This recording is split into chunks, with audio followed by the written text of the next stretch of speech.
Alrighty. Sorry, swearing. Sorry. Is swearing okay? Because Yeah, your kid was there, so I was not sure about that. he lives around a bunch of Marines. Okay. There's not a lot of words he hasn't heard. Okay. Chew. That is you, Tex. Oh shoot! All right. Well, I came in. Let's see here. We ended up in. God dang it! What district was it? We're heading towards the allegiance of the All Sites, I believe, and we got attacked by Ruidium elephants. I got moon cancer, and then we went back to the Cobalt Hole, and now I'm sleeping for 72 hours because I have moon cancer. Cancer? No, literally though. No, You got the Cave Johnson disease. I have stage 3 out of 6 moon cancer. So You're an instant. I mean, that's what happened. We fought corrupted elephants. I have moon cancer. I'm sleeping. Okay. Tell me that's not a good recap. Tell me that's not a good recap. It is a funny recap. I will give you Okay. that, but we're missing some context there. I'll get more in depth. There was a figurine that was on the ground that we tried to sweep inside of a bag of holding, and the sleight of hand roll was not great. Spawned into an elephant. There was one that was further down the street that the guards were fighting. We were fighting this one. When you hit it, you get moon cancer. If you don't pass the save, rather than watching buildings and citizens get killed with it, I just decided to keep hitting it. Thus, I have moon cancer. And then Of the third degree. Yeah, of the third degree moon cancer. Very important. Then we went back to the Cobalt Soul. The Cobalt Soul told us this is not something that is easily curable or known to be curable. So they put me in a sleep pod, and I will be there for the next 3 days. And that is what Thorek would know about what happened last session. Okay, phenomenal. Can someone recap how you guys entered this momentum? Who requested this mission? What specific group or what it was for, and etc. Oh, we were looking for Pollux Yusuf. Prolix Yusuf is your contact from the Allegiance of the Outside. Yeah, we were going to go talk to him when we got attacked. Or go find him when we got attacked. Fair, yeah, okay. You guys were finishing the... you guys got the job, the job itself for the Cobalt Soul. Jamil Aima, or something like that. Arabian name, I can't remember. Request you guys to find 2 pieces of Ruidium elephants, Ruidium figurines that were in the market. You guys went to the market. Enjoyed up some time buying stuff that you guys needed, and basically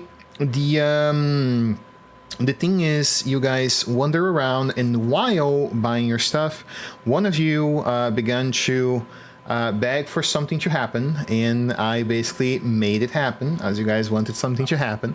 And the 2 figurines... It wasn't a beg. Yeah. It was, what's the worst that could happen? A pray for it, maybe? Maybe you're asking your goddess for something? Who knows? Anyhow. Absolutely not. Something happened, and basically, as the figurine of powers were touched in a specific way, like was said, resume of what Tex said, fight, people get contacting Ruidium poisoning, also known as Ruidium corruption, and the group was taken, people were taken to the Allegiance of the Outside for medical procedures, and basically one of our PCs is out for the next 3 days, which leaves you guys to the following question, really. What the rest of the crew want to do while this happens? Because you guys still have theoretically one thing you guys can do. It is dusk of the end of the 3rd day, which does not give you guys much options for contact, but you guys still can go back to the tavern, rest the night, enjoy up some beer, and basically cowing on to the next morning if you wish. But otherwise, the question is, what is the crew focused on now? Because realistically, you guys don't have many options on healing, but you can also think on ways to prevent it, right? Does your team maneuvers need a change? Does things need to change now that one of you cannot touch people anymore or cannot be touched anymore?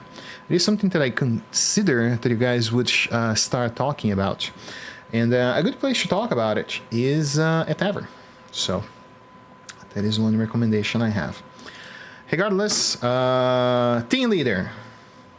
Where does the group go? That's you, son. You're the bearer of the jewel. Yeah, you're anointed as the leader. Do leader things. I'm trying. You guys are in front of the Allegiance at the outside. The faculty is about to close in an hour or something. Prolix Youssef is not here. So the person you came in here for is not here. Right. Oh, do I get the thing or no? Do I not get the thing? You have to refer what thing is. The inspiration? Oh, no, I have You do. inspiration. Then roll a consumable. But yes, Sen, you're saying? I think that we should probably go try to find like IOJB in the crew, because I know that IO had Ruidium poisoning and she seems to be in recovery, so, and we're on pretty decent terms with them, so they may have some options or some thoughts to share. Well, we have a cleric in the group. We could be trying to. How much is a staff of healing that we could buy? 25k. I was about to say, I could already tell you that's expensive. Okay, I don't think we have enough. Wish. Is there a layaway? Oh, there's 100% leeway. You can always go to the magic item shop and steal it. There is 100% of leeway there. That's a 5-figure discount. That's different. Well, guys, I think it would be worth it.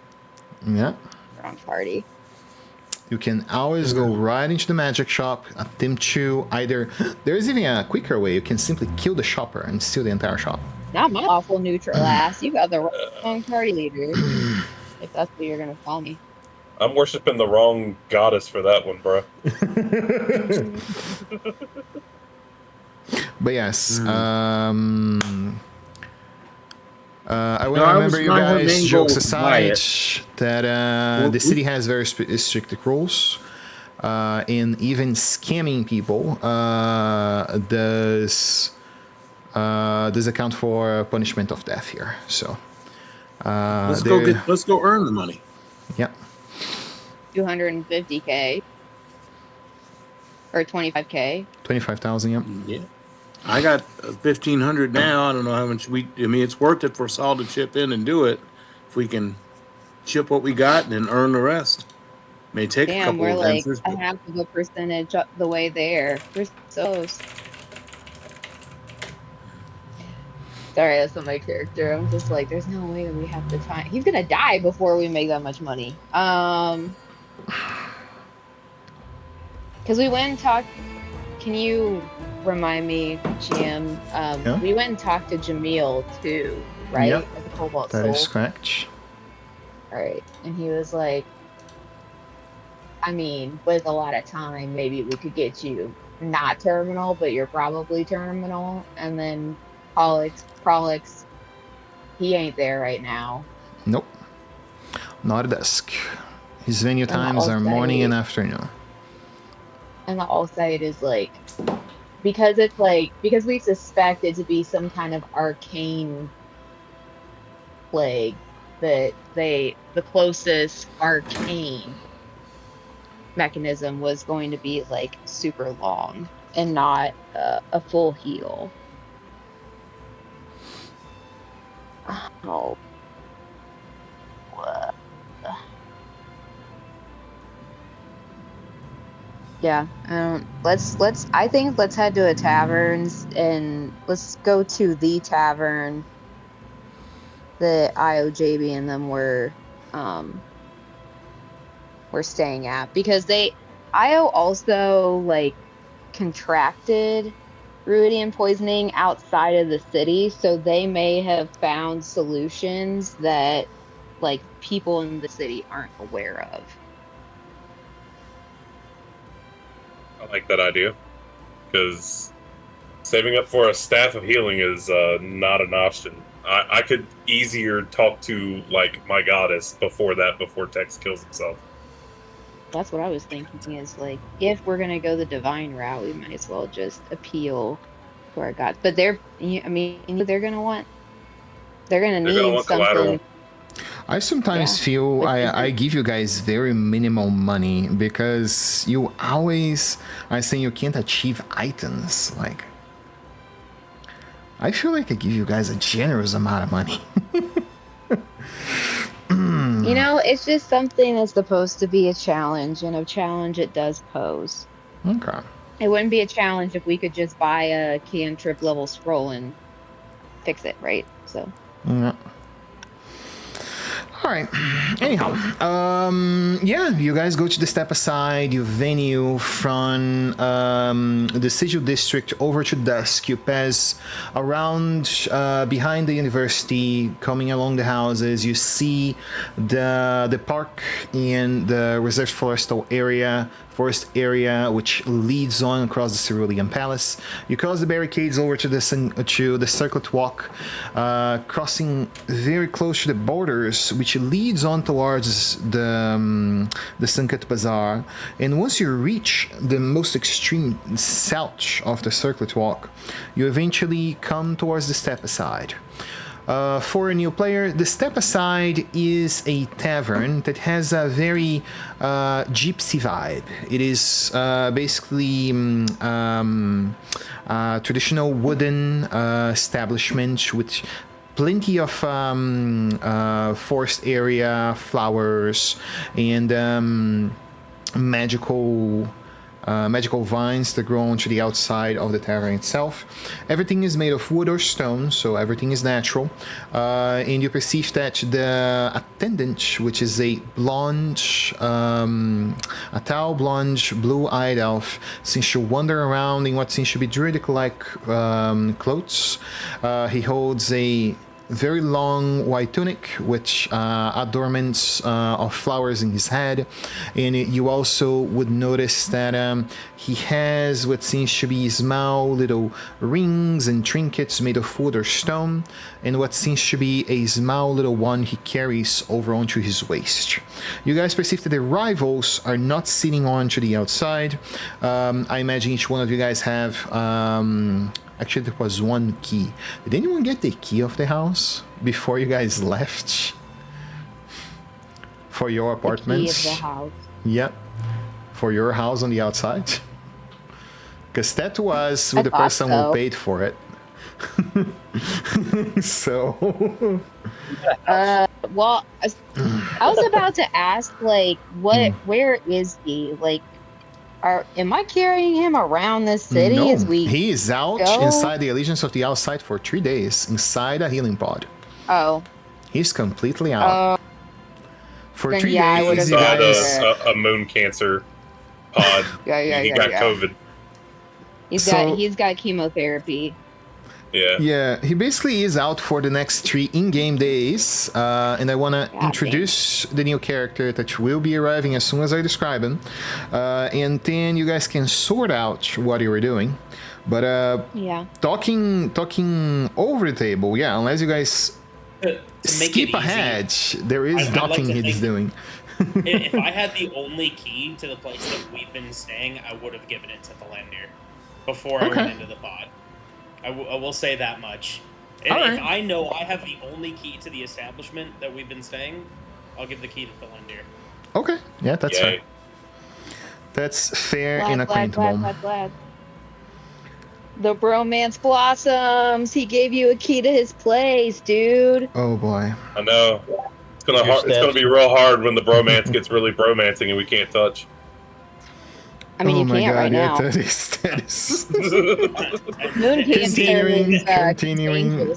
Remember, we have a child in the audience. Don't incentivize things you shouldn't incentivize right now. As friends. You don't know what he's doing currently. Just throwing things at the wall. Anyhow, Proceeding up, you guys stake I imagine, the usual table close to the garden on in front of where the house lies. You see Tetch, Kelly now comes onto the outside and he asks, good evening, folks. What if you were missing? Is everything okay? He's getting treatment for moon cancer. It looks like you But he'll confuse be moon fine. cancer? Yeah, it's a new. You remember like the spell plague? It's like a contagious version of that. So I don't think you want us bringing him here. I see. I hope that whatever is effective in affecting him will get him sorted out shortly. I will be sure to pray for the Wild Mother for him. Do you need anything? Is there anything I can help you with today? Maybe some drinks to lift up the mood? That would be appreciated. We've also been looking for some former acquaintances of ours. Have you seen like a blue half orc and an interesting ragtag band of others? Oh, you mean IOJB and her companion crew? They Yeah. had not passed around here recently, no. But if you're looking for a new companion, I heard that there is a gentleman who is a hunter, apparently, among the sins of Ankorel that has been looking for work. And you see that she points over towards what seems to be a gentleman inside, across the window, close to a fireplace, most likely with a tankard of a beverage of his choice, and a big, big steak of venison in his plate, alongside with some vegetables onto the side. And I think I described up the scenery for the character enough. Mr. Panda, if you don't mind, present Hank to us. I need you to detail for me the 3 following aspects of him: what he wears, what he looks like, and what is the first impression he passes upon being looked at. Not very big. Okay. Like guess like an average sized dude, but he's a giant lion, or he's got a giant lion mane. Dude, where is my pizza?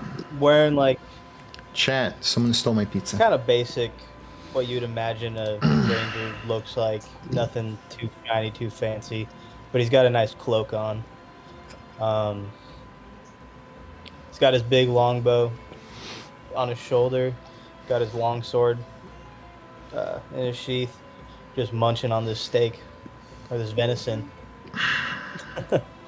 And what was the other one? You said what he wears, what he looks like, and What he wears, what he looks like, and what is the first impression he passes upon being looked at. he just looks quiet. Okay. He looks like he's business motivated. All right. And they look to you and say, I do not know him well, but apparently he have been working around the sand somewhat. So I believe if you need a tracker or someone that has that sort of skill for monster hunting, he could be a useful asset to your crew. Yeah, I mean, there's some people who we need to track down, so that could be really helpful. Plus, we could always use another set of hands now that Moon Cancer Man is moon cancering.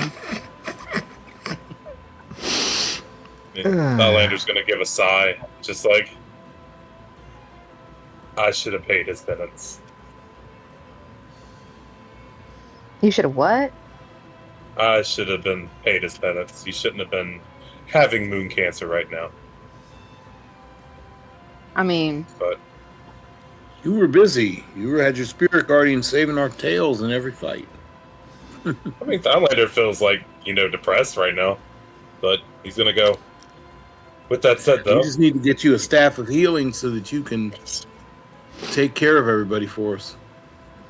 a pipe dream right now. But yeah, he's gonna go. We do need a tracker, though. We'll agree with you, and who knows, maybe he has answers we don't. yeah. No, I mean, it's worth a try. Let's go see if he's interested. I mean, I could understand if someone isn't really into staring death probable death in the face for the next rest of their life. But he hunts monsters. Maybe he's not averse to it. Mm-hmm. Go for it. Our leader should go up and introduce herself. I agree. The player Sam hates you all. I feel like ass. Okay. Okay. So I'll walk over and I'll extend a hand to the ranger as like to shake it. Shake your hand. Well met. I'm Cesaria. These are my companions. Well, almost all of my companions. One of us is undergoing treatment at the moment. This is Nam, and I'll gesture over to the other Shadar Kai. And this is Thalandir. Motion to the elf. And then we've got Moratum in the back. He's a giant Goliath. And then our missing comrade is of smaller stature, but bigger heart and personality than all of us combined. And he's the one that's having treatment right now. So he also has a bigger tolerance for ale than anyone I've ever seen in my life. We heard that you might be on the lookout for some work, and there are indeed some tracking services that we could use. I'll be after that. My question is, what would be the pay or the, I guess, but what's in it for me? You can have my share of any benefit we get at the end of this. We need it for the staff of healing. Pipe dreams. Our Our lady deems as though he will be saved. That's the best solution we've come up with. The way you use best is not how I would use best. That is an option. It's not a feasible option. As that was said, though, Cytheria, what does your character look like? Oh God, how tall am I? I need to look at D&D Beyond. I am relatively tall. Where the heliante? You're 5'11". Oh yeah, I found me. I'm 5'11". I'm a Shadar Kai, so I'm a very pale elf with purple eyes, white, like dreaded half shaven locks to keep them out of my face. I've got a bunch of I've got a leather duster on, leather gloves, boots, all that jazz. And then because of the duster, you can't necessarily see what's underneath, but when I go to shake your hand and it lifts part of the cloak up, you see some kind of metallic details around my neck that kind of catch some of the light. But other than that, I'm padded, pierced, and I look terrifying, but interestingly enough, I'm very well mannered. And I have a rapier at my side. My bad on my description. I forgot that I made it. My character is 5'3" or 3'5", so You're small? he's very short. That is not average. That is half average. I couldn't remember. It says 6 foot on his driver's license, I swear. It's on his Tinder profile. Yeah. So his long sword, aka short sword, and his long bow, short bow, is longer than him. Yeah, pretty much. Got it. Yeah, so that's what I look like. All right, and I believe no one was referred, so Mr. Will, if you don't mind, you're next. I am a Staddarkai as well. I'm standing with a staff and a dagger, and I'm a druid. But I'm about, I think I put down 5'7", 5'8", somewhere in that area, and I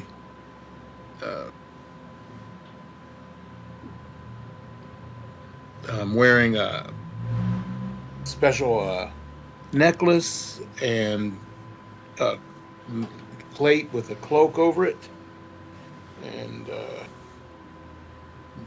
not really drinking, just kind of, I might enjoy some food, but I'm not drinking as much as my companions. I like to stay alert, and I'm happy to meet you and look forward to some adventuring. So far, we've accomplished our tasks with some difficulty, but we've done well in our different combats. Thanks to our cleric here, who's really kept us going with his spiritual guardian spell, which has really come in handy for us so far.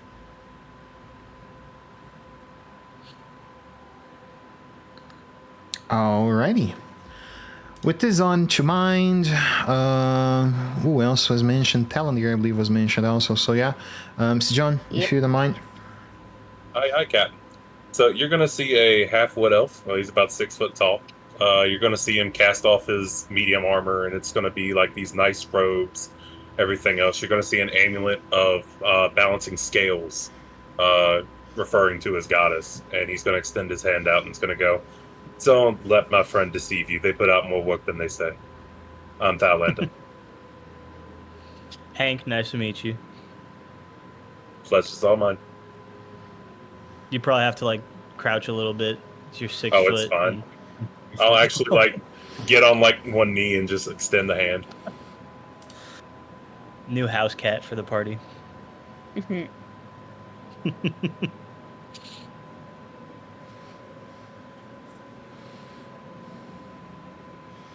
Yeah, with this, you would see that among the party, I guess I can describe the character, seems to be a Goliath, a blue Goliath that is heather tall, almost 7 foot, very traditional brawly and strong man, clean chest, and wearing, the traditional monk garments, the brownish trousers and a belt that surrounds him, and a pair of Muay Thai boxing wraps around his hand. You see that this one seems more quiet and simply give you a short nod, saying his name is Ruidium, but nothing more than that. And the other one is hopefully soon to be introduced today, but it will be dependent on how things will go. Moon Cancer, exactly. But yes, continue the roleplay. I believe San was leading it. Guys, put a lot of the social dynamics on her. She loves it to make her feel better. I mean, I do usually like it. It's just today it's not the easiest. So yeah, we do have some people that we would like to some help tracking. But I do want to warn you, because I feel like I can't express this enough to those who join us, that this is very dangerous work. I understand you're a hunter, and you probably run into some pretty scary things. As someone who grew up on the Shadow Plane, this has rocked me. So I just want you to know that before you say yes, this is not just like your average job. Mr. Penta, if you don't mind, go to your character sheet for me. Roll me a history or religion roll. You should find it among your skills, I believe, if I'm not mistaken. You said history or religion? Yes. Yep. Either or, your call. I believe both are the same to you. Phenomenal. You do not know what the term Shadowfell means. Never heard it before. Oh my god. It's that shady Perfect. place, right? That one. Wow. For a total of 0. For a Yeah. total of 0. Got a 1. Great He has start. the last one.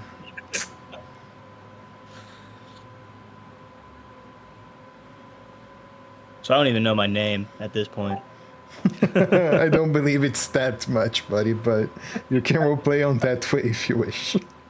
You probably think that I mean like literally any shadow cast on the material plane. You're like, why are you just It's hopping from it's shadow a to shadow? it's a very dark elf. You can say that for sure.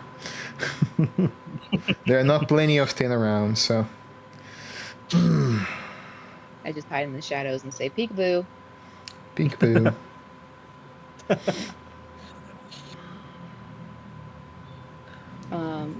Oh good. Muratum is here. Muratum, would you like to introduce your character to our new player? I give it a short description and keep the character quiet, which is I believe you would most likely do, but you can do the introduction yourself now that you're here if you prefer. Do we have him at all? Checking Buddha 1 to Are 3. you here? Is he trying to route from his phone? I remember his cell phone internet was not that good last time he tried it. Don't know. Yeah, no confirmation here still. So yeah, proceed role play. So yeah, I just wanted to let you know, like, this isn't your average job. But if you're fine with that, you're fine with that, and you can make your own decisions. And know that you can have my share of whatever reward we get. I'm always game for a good hunt and a good prize. All right. No. So the first people that we would like your assistance in tracking is a half orc woman. Her companions include a goblin cleric, a half ogre fighter, a drow wizard, and a human rogue. They've been hanging out around here in other taverns. Last I heard, I pointed them towards, what was the name of that tavern that the lady was staying at that I told that Thalandir was kind enough to send a message to tell IOJB? Sorry, ask this question again. I was sending a message to Buddha. Okay. What was the name of the tavern that Thalandir communicated to IOJB that the lady was staying in? Because I think that was our last known location. Oh, I thought they last met us here to identify or repair the locket. They did. Yes. They did reconcile with you guys here, but the place she's referring to is the base of that group you guys don't like a lot. The first eclipse. There we go. If you don't mind me asking, who's tracking these guys down? Why we're tracking them down? Do you want something back? Not necessarily from them. So one of our companions has fallen ill to something that one of them has dealt with herself. So we were wanting to know if there was any information that they had to help us with that. Beyond that, there are some people who we would like to track down who kind of caused the illness. But they're not related to the people that we're asking you about right now. A different matter. Understood. Did you say the name? What? Did you say the name? Sorry, I was not sure if you said the name so far. What name? IOJB. Yeah, I did. Okay.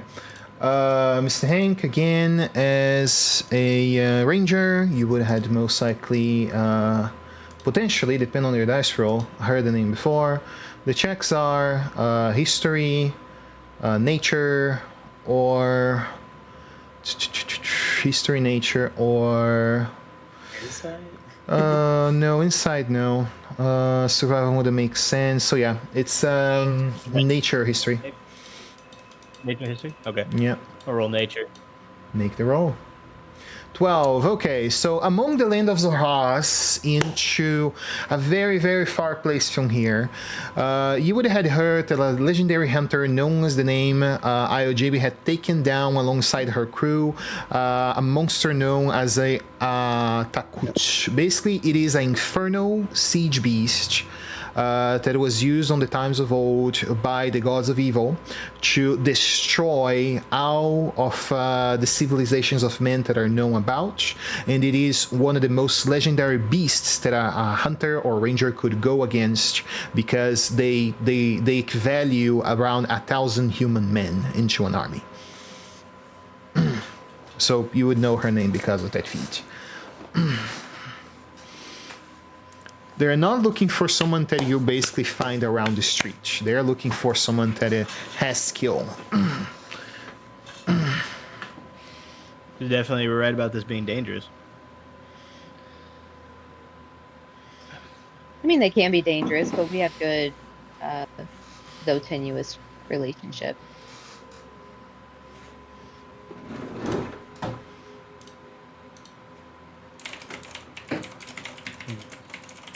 And we don't wish any harm. We are just going to ask them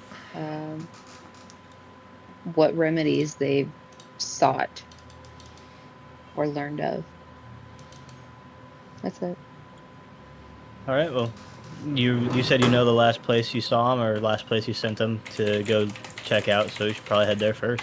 Look for any sort of signs or clues. Okay. GM, I believe that way back when,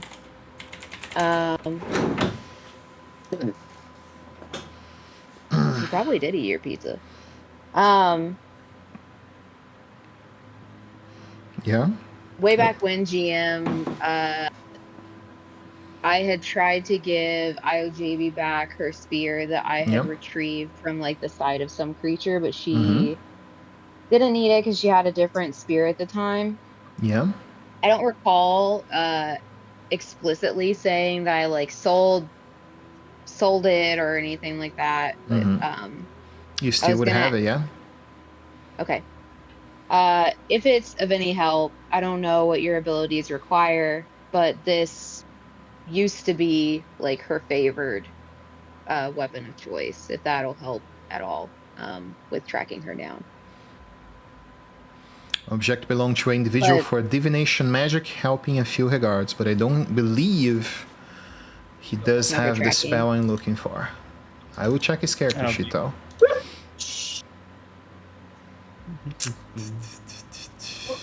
Locate creature. Nope. For that specific matter, doesn't right now. Okay. Well, I'll keep it just in case it helps one day, or she wants it back, whatever. But yeah, I guess we'll head towards the Eclipse Inn, because that was the last place that I told her that lady was, and I knew she really wanted. Just want to meet that confirm you are lady back. certain and accurate about what you're doing, because that is enemy territory for you guys. You made yourselves an enemy of the inn after the second mission in the bakery. That is correct.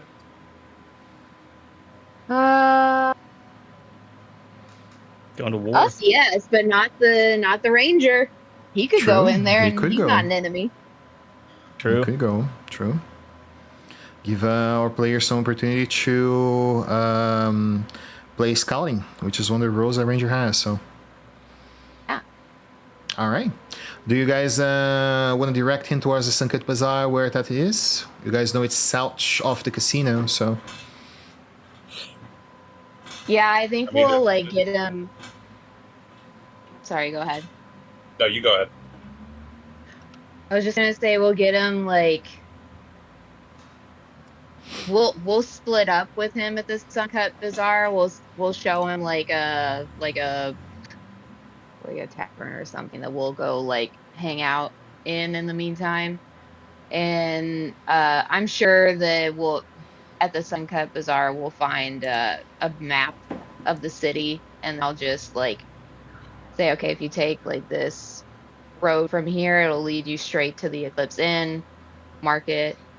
Um, try, like since we're gonna be back here, try not to like do anything offensive, because we can't back you up all the way over here and know that something's going on. But if you could keep a lookout and let us know if you see like the people that I described to you there, that'd be helpful. Or if you see this lady and I describe the bitch queen, she's not the bitch queen, but I'm gonna call her the bitch queen.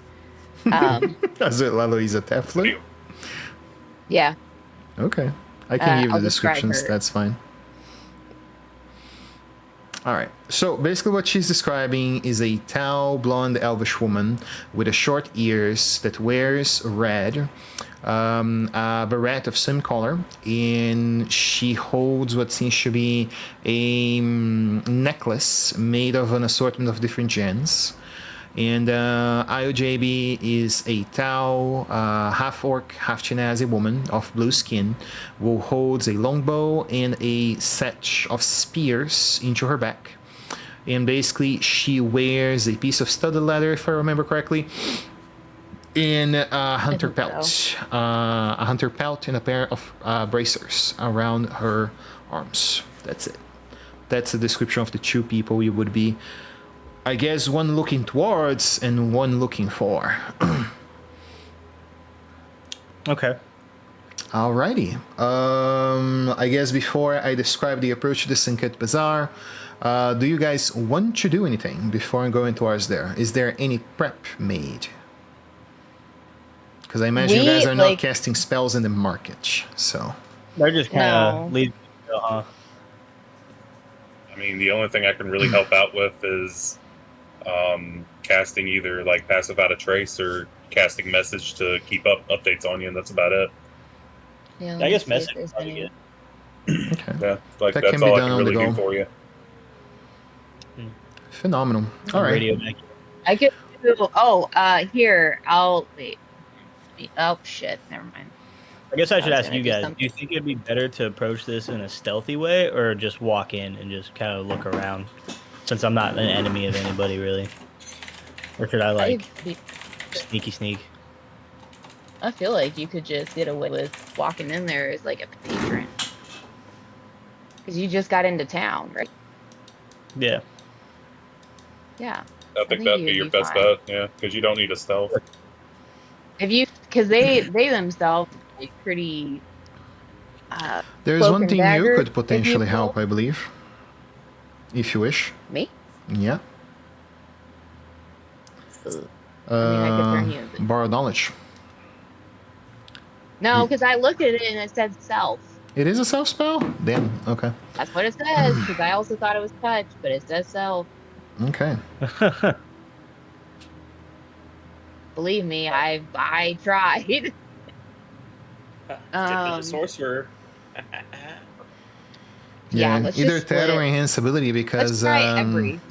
Orman does not have that high of charisma. It's decent, but it's not that high. So. Yeah, you should just be able to walk in. Yep. But I don't have anything I can really put on you that would be of help. I could turn you invisible for a little bit, but these There's people no are pretty point. cloak and dagger, so I feel like they're going to have ways around that anyway, which will just make you suspicious automatically. Alrighty. As you guys come across the streets of the Sinket Bazaar, let me change the music. Do-do-do-do-do.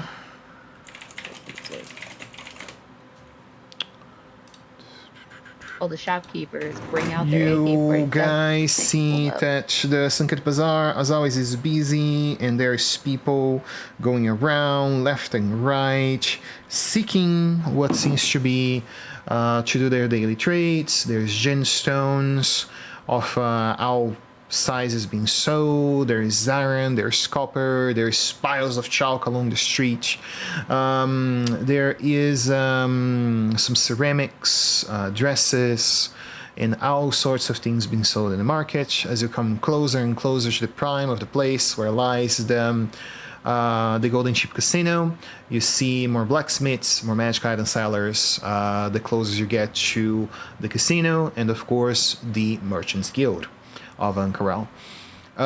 When you enter the noble part of the Sunket Bazaar, you notice that the stalls get some space between them. They're not all cradled, and there's not people shouting so loud. They still talk as people pass by, but it's like entering a more refined place, right? When you come to the area where the first eclipse lies, the outline would be pretty simple. Let me put you guys here. Streets of the Sunket Bazaar.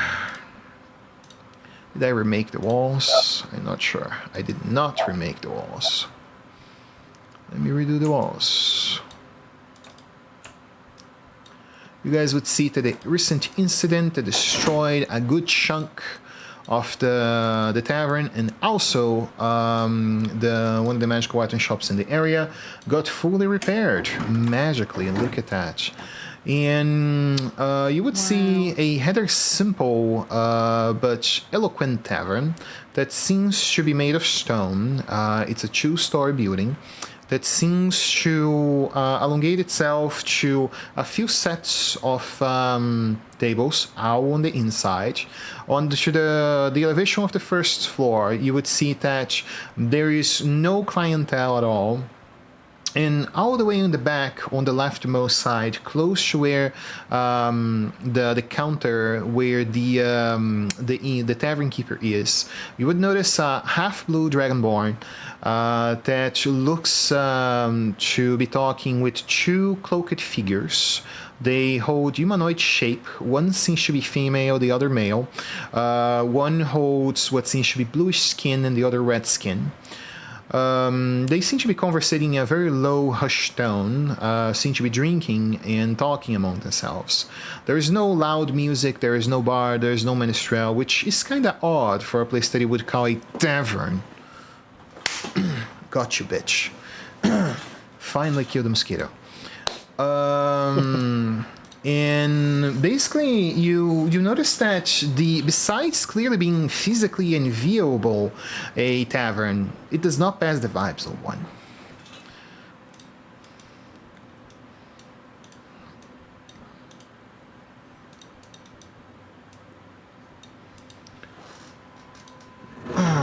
So this this is where I'm is at, or yours, is this what fellas. they're hanging out at? Yeah, this is where you are with the crew. There you go. I just placed you Oh, there. we're not with him. You guys would be in the Sunket Bazaar, right? Around the area, Yeah. imagine? So yeah, Yeah, there's we found plenty like a of tavern in the outskirts. there's plenty of places for you to be window shopping about, and this character is not here. There we go. Yeah, I'll send a message to Hank and be like, testing. Can you hear me? Hello. Okay, yeah, it works. Have fun. What works out here? Oh, just the message. Making sure there's no Oh. anti-magic tomfoolery. Oh, okay. Is there anything like specific or any like places in specific to go to look, or just kind of am I just kind of doing like a simple recon? It's entirely up to you, really. You're looking for 2 individuals that are very distinguished. One is an elf, one is a blue orc. There's not many blue orcs in Exandria. You most likely, it's the type of people that you look at, apart from the elf, that you would find. And you're entering a tavern. Like, adventurers enter on taverns to look for information kind of all the time. It just depends on what are you after, really. People also go there for drinking and shatter or find work. It depends on what sort of approach you want to go towards this. As I said, the place looks very empty, which is the concerning part of it, for a tavern in the middle of afternoon post-lunch. So,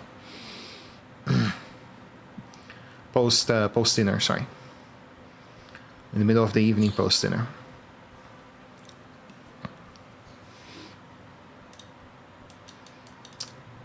You can move your character if you wish. He is right here. The place is right here. Just click on him and drag it. No, I know. I'm just trying to figure out because, like, aren't they supposed to be like going to a tavern or something and hanging out on their own, and then I'm doing this like I mean, solo they recon could. thing? They 100% could. That is what we plan to do, and I got There you go. a map at the bazaar, and from like where we were, like where we are diverging, I circled where the tavern was and kind of directed you on the route to go. Also, be on the lookout for people who are wearing like these cloaks. If you find like a bag or something that they throw down on the ground, do not move it. Immediately just go get like one of the guards because you don't want the sunlight to hit that. Magic bomb. Worse, but yeah. Oh, that's good. All right, I'm just gonna move up to this T8 area. You noticed that as soon as you approach the Dragonborn, the two people talking to him, I actually did not put tokens down, seem to be chilling nearby to him in what seems to be the two stalls in front of the counter which he stands. You do notice that a clear entryway for a door lies beside him, which is closed. You do not see exactly what is behind it. And as soon as you make entry, you see that I forgot his name.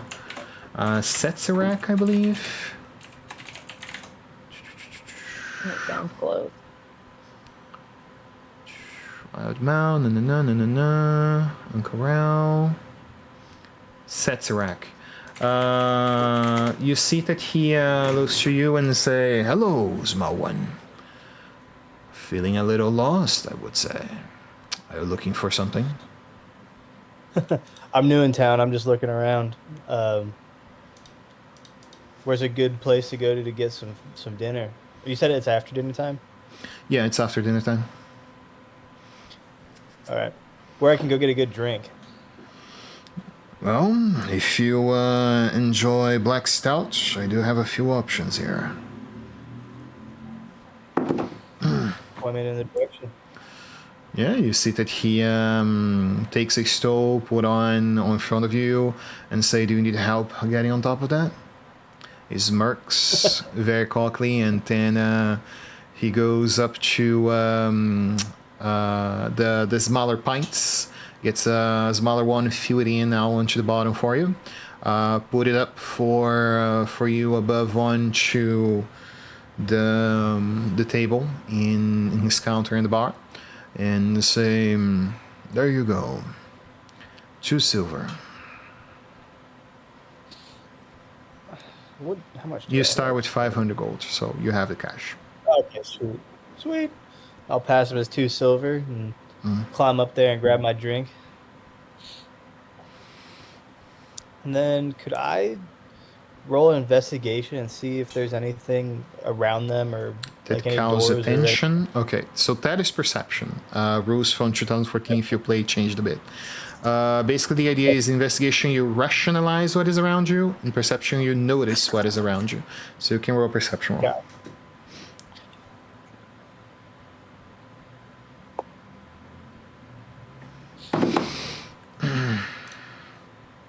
With a 14, you notice that clearly what calls the most attention is the whole door closed on behind him. There's a few other things that cow up to the eye immediately. On the first barrel that lies to the right of him, close to where one of the two cloaked figures lie sitting across onto the other side, seems to be slightly open to the side. You notice there seems to be some sort of violet way that comes from it.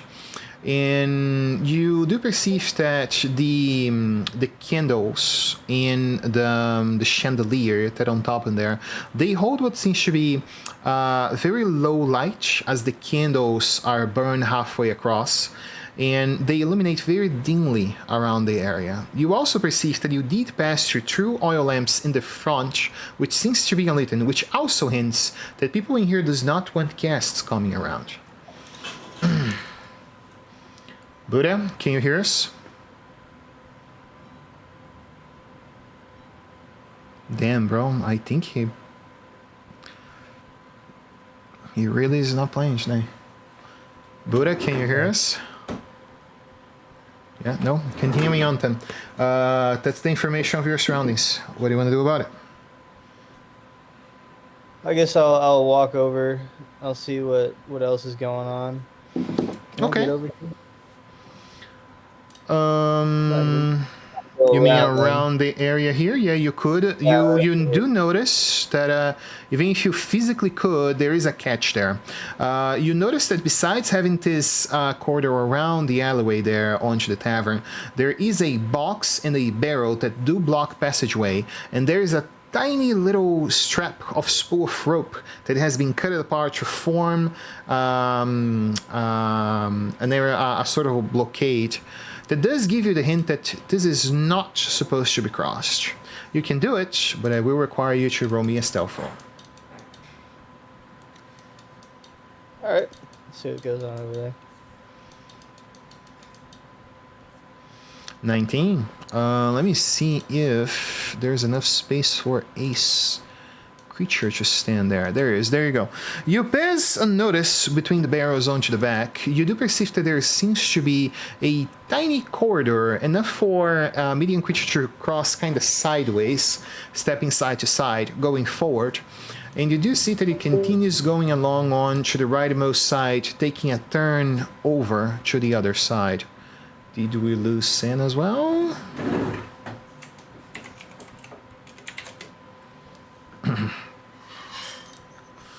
Oh, damn.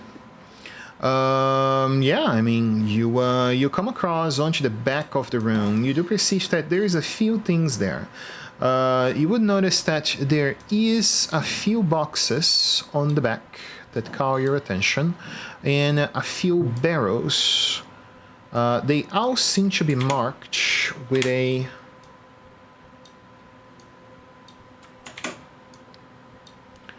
symbol of what seems to be 3 dog heads enchained down below, and you perceive that this chain passes around the dog's heads like a collar. Okay. I'm gonna message that back to the message guy. Sorry, I forgot his name already. Do you have the message cantrip yourself? I thought the message cantrip was 2 ways if he cast it. It is, but it has to be continuous. So the caster has to continuously know your location or your general direction and cast it towards there. So Talandir can potentially risk it a direction where he believes you would be, and I will roll a dice to see if the message reaches you, because you now are in an area you're not supposed to be that he did not see before. Fair point. So I guess on the off chance, Talandir has been about some 10 minutes since last communication. Do you believe you would attempt to communicate them in again? Absolutely. Make sure that you know he's not dead. Phenomenal. Where I just don't know where exactly. Yeah, that's fine. Whereabouts would you say that you would try to measure to try to find them? Would you try the front? Would you try the lower end of the tavern? Where exactly you would go? I mean, the first thing I'll probably do is do the front, and then kind of slowly make my way back. Your way back, as in try back to to the use it like a alleyway? sonar. Yes. Okay. Basically, where that building is, kind of like keep being like a sonar, being like, "Are you there? Can you hear me? Yep. Something? Just check one thing. Yep, go ahead. He's sending pings out. 1 foot of Pretty much. stone, 1 foot of metal, 1 foot of wood. Okay, so the walls are not that thick. Yeah, you begin to routing around, trying to see if you get anyone. I'm gonna ask you to roll me a d4. Sure. I like rolling d4s.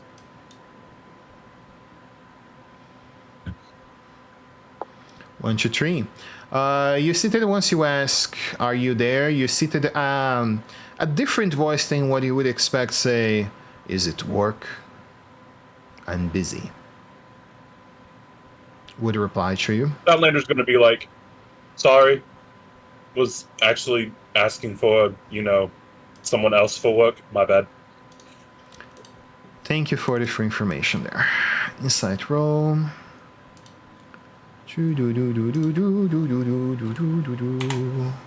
What's happening? Phenomenal.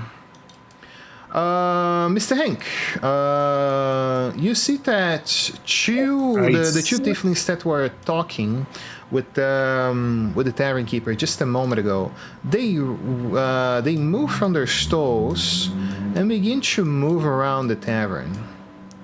Tell them your Mega Next message can go to Hank. Go for it. Roll another d4. No. You find them. Cool. You eventually find them, so. I'm just going to message and be like, apparently I talked to the wrong person. You might want to be careful. Sounds good. I'm going to relay that message, though, about the symbol that I found on the boxes and barrels. You said it was the... Gotcha. Talandir can roll me three-headed Cerberus with a chain beneath it. And more specifically, the symbol of what seems to be a crown beneath it in the back with 3 red shards. Yeah, that's the symbols I found in here. Okay. Yeah, history, religion, or Arcana roll. Cleric choice. Choose For Arcana. me? Nope, for the cleric. You're relaying that information for him, so the recipient make the roll. Wow. You can guide. Oh, Damn. Damn. Guidance wouldn't matter even if I allowed it. Yeah. that's tragic. We don't know anything still. No inspiration, Man. yeah. A +7 to Arcana. That sucks. Wait, do I have inspiration? Hold on. I don't. Sorry. I give you mine. Only person that has is currently napping. What a tragedy. Alrighty. You find those boxes that you don't know who are they from. You hear sounds of movement around the tavern. I'm gonna begin moving actually this guy onto the back. You would hear sound of doors locking, padlocks being closed. It seems that people don't know where you are, but they know you're here. So, what do you want to do, Mr. Hank? Is there any way I could crawl up? Up as into the ceiling? Yeah, you could. Sweet. I'm going to do that. Do you have natural climbing speed? I do. I believe it's 30 or 40. Let's see. Yeah, Tabaxi, yeah. Equal to your speed because you're a tabaxi. Yep. Yeah. That should be 45. Nice. Yep, Tabaxi can climb. Yeah. Yeah. Tabaxi's cool. Exactly that. So yeah, you begin to move upwards on towards the ceiling, and you do see that eventually, exactly where you are, let me position you at 8 feet above, as you're kind of maneuvering yourself across the bars of wood that hold the ceiling together, you would see that the two assassins pass by into the area. They check if the merchandise was touched, and they begin to move boxes around and try to perceive if anything was stolen and that sort of thing. But apart from that, they go about their day. Do you have anything else you want to do here in the back? I want to see if I can possibly get out of there, still in the ceiling, or like make it up to the roof of the building. It's made of wood, so do you have anything that you can cut across with wood? Do you have a hatchet, an axe? You're small, so even a dagger can potentially chunk you away across the rooftop. So Yeah, I mean, I got the dagger and a longsword, so I guess I can. yeah, chip in the wood for me. Roll me an athletics roll challenge. That is 2 successes out of 3 on athletics rolls, 15 or higher. Buddha, are you here this time? You said 3 rolls? 3 rolls. You Wow. failed the first one. Succeeded the second one. Succeeded the third one. You chip your way across the roof, opening a small hole enough for you to squeeze yourself in forcibly onto the other side. It causes loud noises, and most likely it would hurt like fucking hell as the sharps of the wood that you open across cut across your waist. You take 1d6 points of damage, but you do escape to the rooftop. And yeah, you can reconvey with the crew on somewhere in the market. Let me pull everybody back to there. Uncorral. You guys are looking towards another tavern. I don't know if there is another tavern within the Suncut Bazaar specifically. Let me check. It doesn't really have to be like a tavern. Literally anywhere that we can like stop, Restaurant. get something to drink or eat, and just kind of like Mhm. idly chat. Oh yeah, there would be barracks of food being sold around the market for sure. So you could get like what's the skewers? I forgot the word skewers in English. Skewers around the market. So yeah, you find the crew wandering around somewhere with purple warm skewers in their hands. Ooh. With what? The thing you hunt Purple in the worm, we're all sands. gonna die. Oh. The Oh, sad Buddha. juice is what I call it.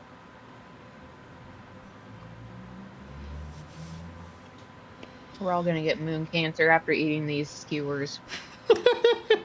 Hell yeah. The purple worm. Yeah, feel free to, you guys see him approaching, feel free to roleplay. Well, Hey, made it back in one piece. Little in one piece. Definitely looks like you got a couple scratches. Yeah, I had to claw my way through the roof, but do we have any idea what that symbol is? That 3-headed, was it the Cerberus dog and with the chain? Yeah, I'm sorry. I'm Yeah. drawing a complete blank on it. I know what it is. Oh, well, feel free to share. Well, Sam does. Does You my are- character? You already saw that symbol before. Yeah, you are free to convey Okay. if they give you the information as it was described. Yeah. That is, since we're in public, I'll be mindful of what exactly I say. Mm-hmm. It's a very special group that you don't want to mess with. Lots of woo-woo stuff. Stuff. Stuff. Oh, Would you God. care to elaborate? When we get on back that? to the tavern, when we get back to our private area, not in the middle of this very public, open space, I'd be happy to elaborate. All right, fair enough. You want me to at least heal your scratch there, Hank?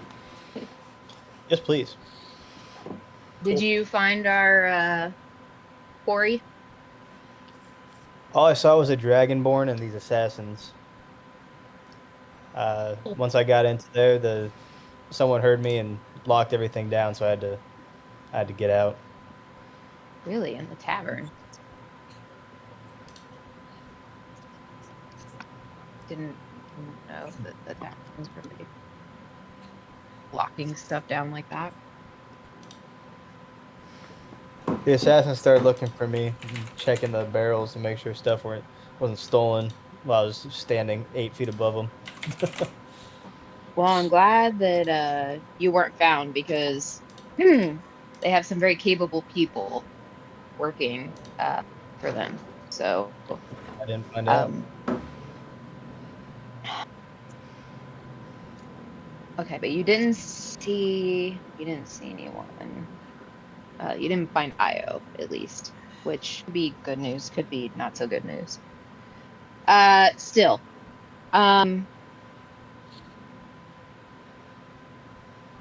did you see anything while you were there? Sorry, because above the table, my headset cut out and I lost connection at some point. Um, did you see any like red like stones around there that gave you kind of like the EBGBs? The other symbol on those barrels and boxes was a crown with red shards. Do I know anything about that, GM? You can make the roll as well as soon as it's described. What is what religion or History, Arcana, religion. history or arcana religion? History, arcana, religion. Well, you know what? Points of Religion's the healing. best. Oh wait, no. It would be. Great, isn't it? Why are they all intelligent? All right. It's the base of I'm knowledge gonna- of all words, so. I'm gonna kind of like theorize, like brainstorm with my my cleric companion. Mhm. Would you like some guidance? Are you proficient in religion? I am proficient not in religion. I do have a +4 in religion, but I'm not proficient. Also, Okay. cure wounds, bud. You get your 6 health back, basically. I did it for him. Thank you. Okay. Yes, guidance, please. As I try to like remember this. So I'm gonna go into my little trance thing. You'll see me like pull one of my like hands up to like my collarbone area and like grasp something. And you'll see like my mouth moving as I like I don't mumble. remember what this sounds like. Okay. And I'm essentially like praying to the matron about like what is this crown of broken red shards mean? Do I remember or does she know what that means?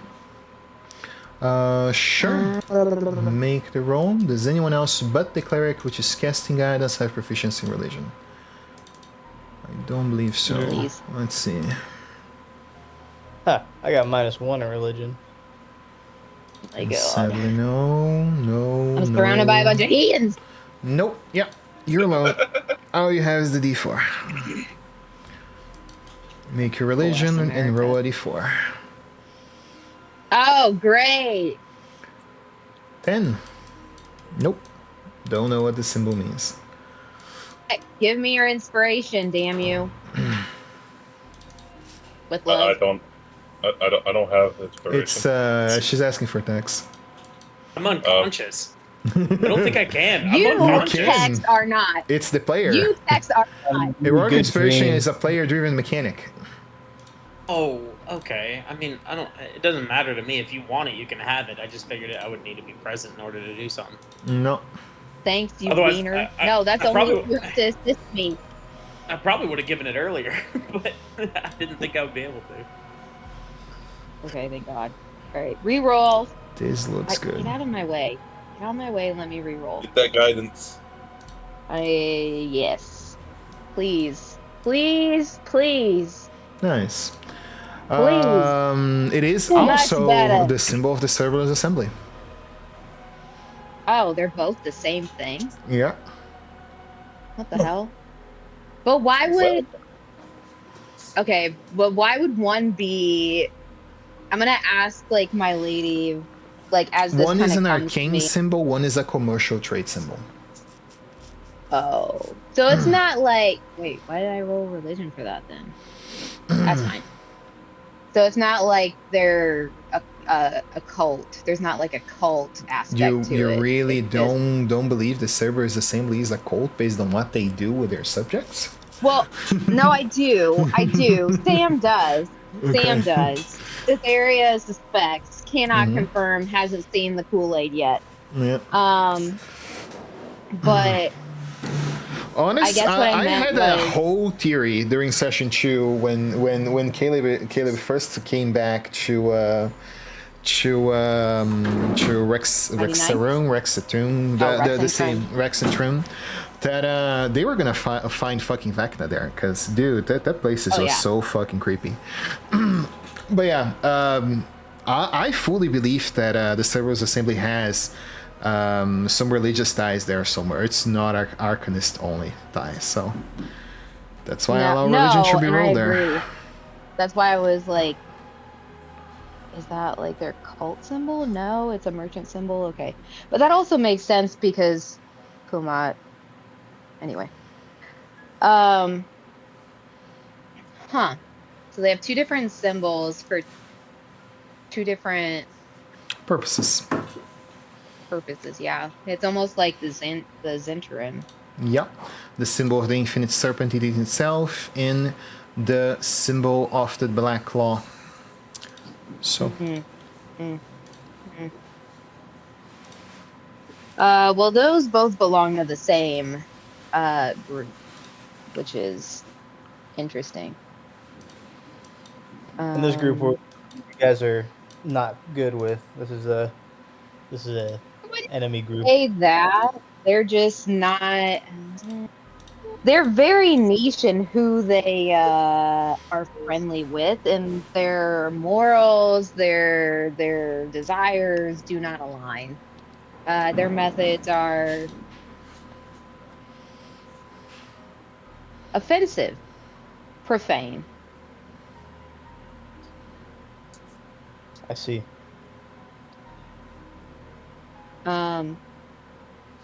But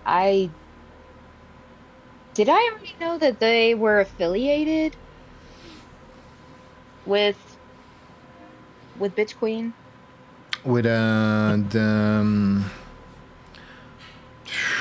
keep forgetting the name of the faction. Blondie? Hold up. Vermilion Dream. Vermilion Dream, yeah. The consorting of the Vermilion Dream. No, that's the first time you guys find it. No, we found it in Betrayer's Rise.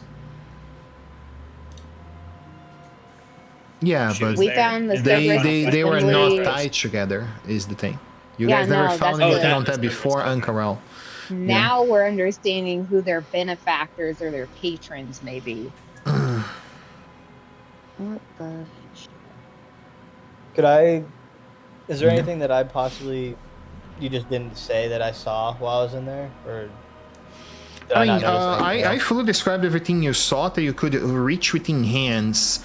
The thing is, there was a door that you did not have access to because there was a person literally in the front of it that could give access to more. You don't know what more would be, but potentially, yeah. Potentially there is more you could not find in there.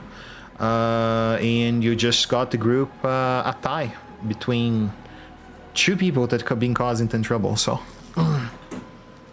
was not everything, but you helped them with what information they didn't It's have. significant.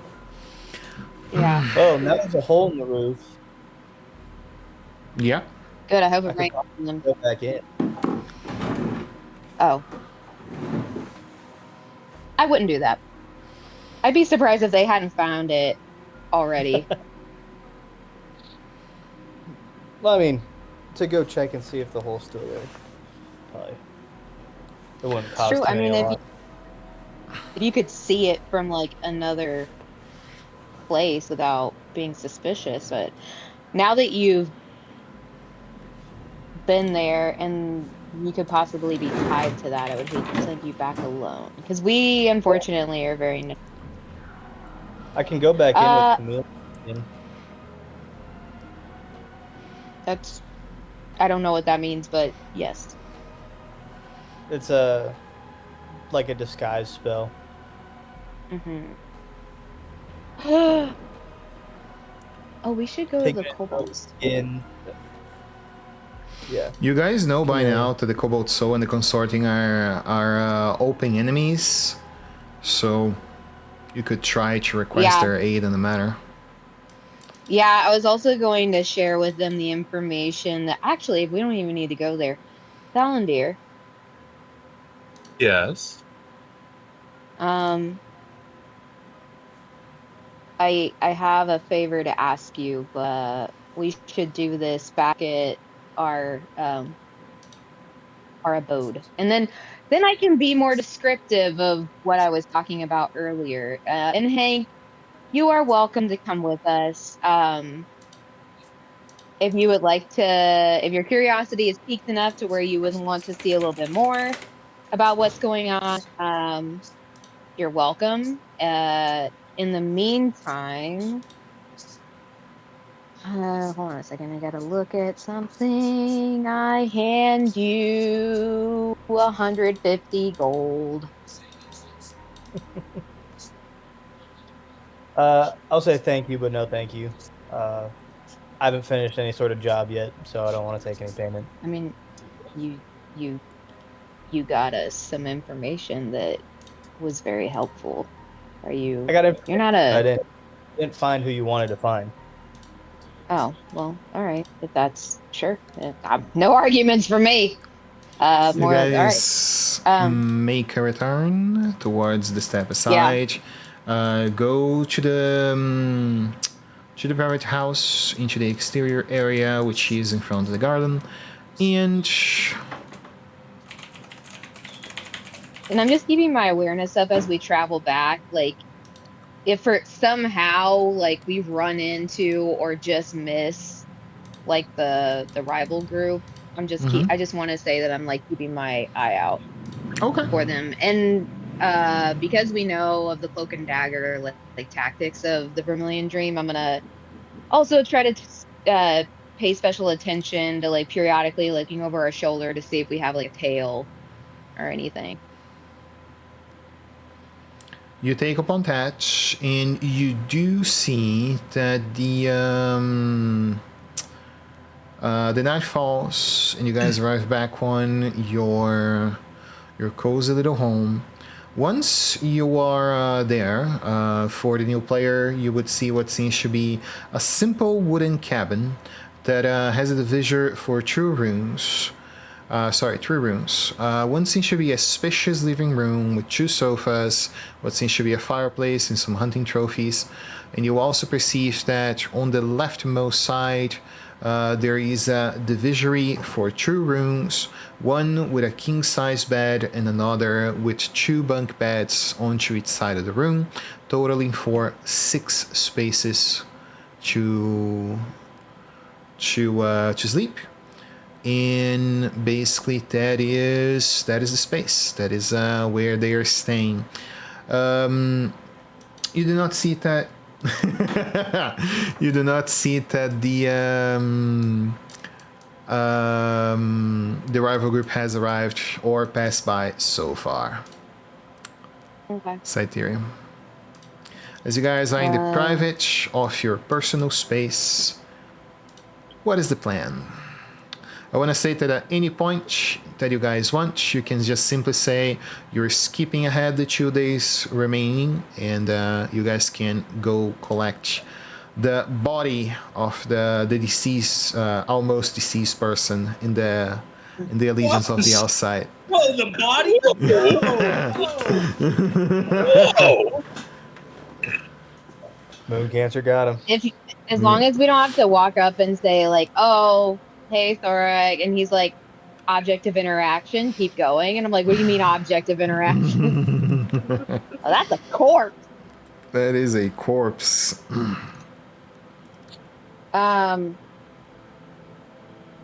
Okay, so once we're back at the place, I'll say, Hank, this is the very nice place that we've been staying thanks to our fallen comrade, who I hope you get to meet soon. Still after he alive. recovers from moon cancer. Oh, Um, Cancer he's always at a getting. temporary moon cancer hospice. He's filled out his make a wish. I heard he's going to meet Mick Jagger sometime soon. I thought it was John Not Cena. really sure. Oh, well, John you can't find him. Cena. John Cena, he's definitely You dead. couldn't see him. The point. How else does he make Uh, so many make a wishes? Oh my god. I wish to actually see John Cena. That'd be so stupid. Anyway, this place was paid ahead of time by him. But what I was trying to say earlier, guys, was the Cerberus Assembly is who both of those symbols belong to. One of them, the three-headed Cerberus, is the Arcane Order. The other one is their like incognito merchant, uh, like nom de plume logo. So they must be who's funding the Vermilion Dream. That's how they get their resources. That's how they're moving around. That's how that bitch is getting all of her shiny little toys is from the Cerberus Assembly, which Thalandir, Nom, I think Jamil would be very interested to know. So my favor, Thalandir, was that you would cast sending and let Jamil know what we learned.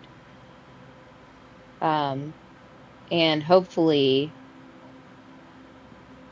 that that means that they'll have some advice for us as to how to move forward. They have history with Outlanders. Well, Cerberus.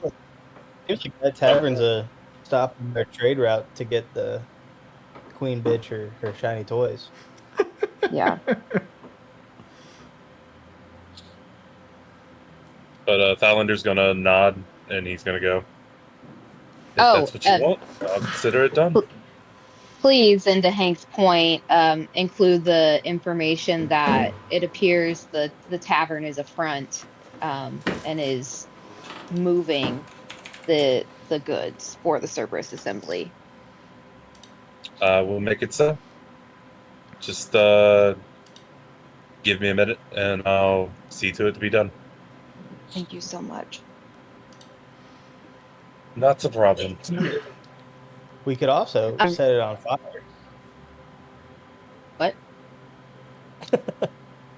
What? Is, Set the what? tavern on fire. You and Nam are going to be really good friends. You guys have some wild approaches to solving problems. Let's Burn it kill down or shit. blow it up. Who we're on Yeah. the link for.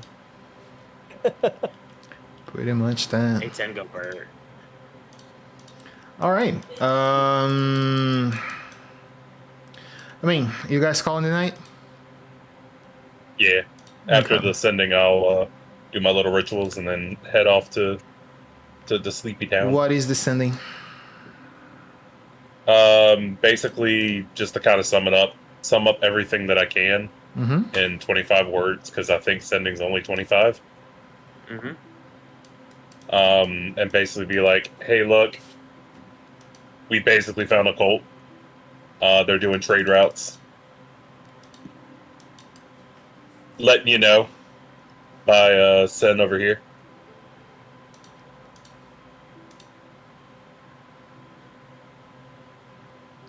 How involved are you guys with this this cult? Do you just know of them and you just don't like their leader, or are you like actively kind of turf war with them? Well, Sure. It's not I like wouldn't a say war. exact. You want to say it's a turf war? Say it's more No, active I turf said war. it's not a. Okay. It's more like that than one person in particular. It's more like a turf war. Where split the difference. It's like for the Yeah. realistic but it's part of also it. like national politics. You know what I mean? Like it's not just like a local gang. Like this is espionage. This is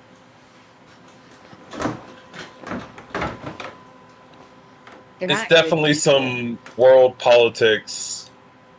Kind of help the world a little bit here. Okay.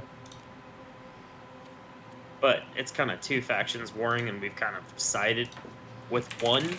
So that's why I said more turf war Yeah, Yeah, it's fair. than not. it's I- like the good CIA versus like the Taliban. Yeah, no, that checks out. It's such Yeah, a it's fucking kinda how it is. crazy- Consistently Such a- good. Never done any war crimes or questionable tactics in the I am history of stressing. man. I am stressing good, okay? Good CIA. That is a very generous. He says, "What the fuck's a CIA?" Why is the fuck are they Let's CIA? go to- Indeed. All right. Wait, Salandir, I have a present for you before you go to bed. Yes. Oh yeah, true. I know that you're having a hard time adjusting. You guys been going around I know for some time, so hold up before I did that. Roll me ID 100 there, Okay. Calendar. Oh God. Are we Oh, doing God. the 5% check? Yeah, we're doing the 5% check. They're not into We're realm. doing the 5% check. It passes. Okay. 88. Okay. Jesus Christ. Yeah, sending has a 5% chance of just straight up failing, but at least I'll know. Oh. That Yeah. would be sad. You note that the magic comes true, and she says, "Thank you, but we will not be in Ankarel for a while." That's the information that comes back to you. I'll relay it back Jamil? to Sin and Oh, that's to Jamil. I thought that was Trio J. yeah, dude. that's Jamil. Sorry, No. sorry. That I completely Jamil. missed that. There is no I was like, 5%. no. Free information. Reinformation. There you go. Yeah, they are not in Ankarel currently. So. Yes, Oh, Jamil will say thank you for the information, and I believe it's time that we take the more consideration for the consortium is doing. That's his reply within 19 words, I believe, is there. Damn, Cool. he didn't give us advice on how to handle the servers. Definitely relay it back, and yeah. Thank you, All right. Salandir. And not the problem. to show my gratitude and to help you get very good rest. I know you've been having a hard time adjusting since Thoric is not been around. And I want to make sure that you get a good night's sleep. So it's something for you, and you're going to your mind isn't gonna make sense in time to understand what it is that's being thrown on you until you just feel the weight of it and you're like on the bed. Oh, But God. when you feel it, it is a weighted dwarf size waifu pillow of Thorax that I picked up at the bazaar while we were out. So are you gonna hear Stylander go, yes, what the oh God? And it's just gonna be laying down, just be like, okay, this is my penance. I understand now. No, it's you usually sleep with him passed out, drunk on top of you, and so I thought that this would kind of make it feel It wasn't a it would make usual it thing. feel normal. It is so fucking It's crazy, not. dude. It's not a usual thing. Sin. Oh well, this one doesn't snore at least. Yes, Or drool. but you did make it smell like him, which is kind of weird.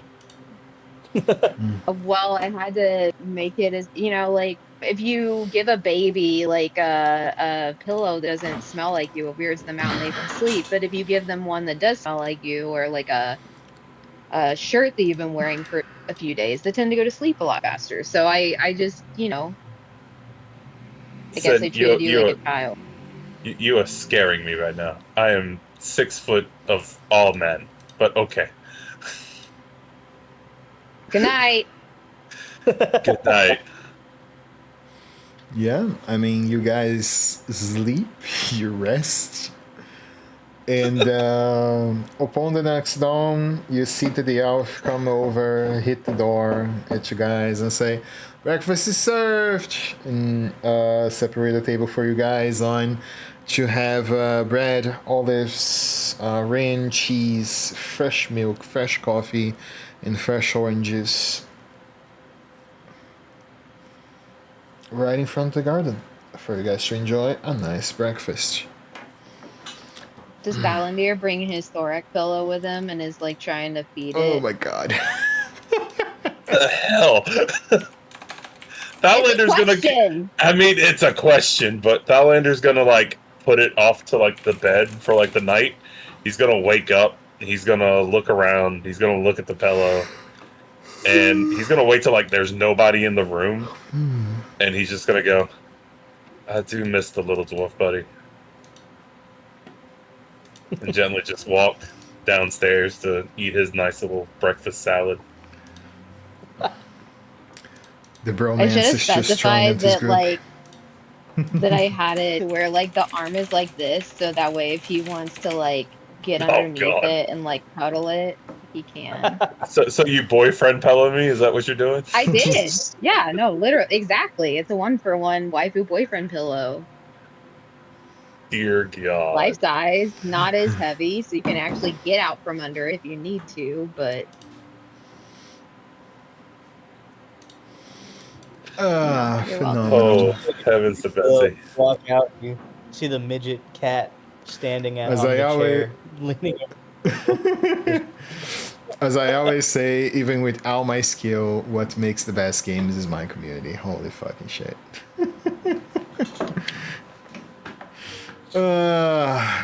You guys. I thought of it and I couldn't pass it up, so Don't you ever pass it up. guys break up the breakfast. Take up some nice scoops of the cereal. Maybe get some bread and butter alongside with cheese and ram. And the morning comes, and there is, that somber constellation. What will happen to Tolrek? Will he live through this? Will he not live through this? He certainly is on your thoughts, at least for those that know him.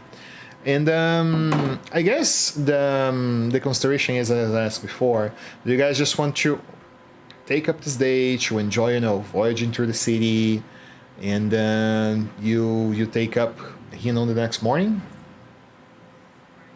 I think Yeah, I would yeah, like give it to try to skip ahead and Yeah. go get Okay. Thorak. Phenomenal. Which gives Balandir another night to snuggle Oh. up with his boyfriend pillow. Phenomenal. Dear God. Then yeah, you guys would go towards the Allegiance of the Elsite. As well, the day pass with you guys doing whatever it is that you want to do, and you would see that in the recovery area, lying bed, currently naked, covered only by what seems to be a sheet of white blanket on his body. No mugs, no nothing that could infectionate him close to him. Most likely tied and wrapped by wraps because he would be, shouting, "Where's my beer?" or shit like that. Dear God. Yeah. No need for that. I'm thanks. deceived. Go away. Go away. No need for that, bro. It took me a beat, but I got it.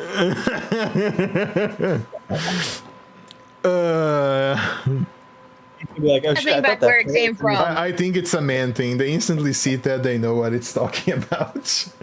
Yeah, you would see that in whatever situation that I will not describe is there. And you guys enter the room and see the man there, in good condition. Maybe too good condition.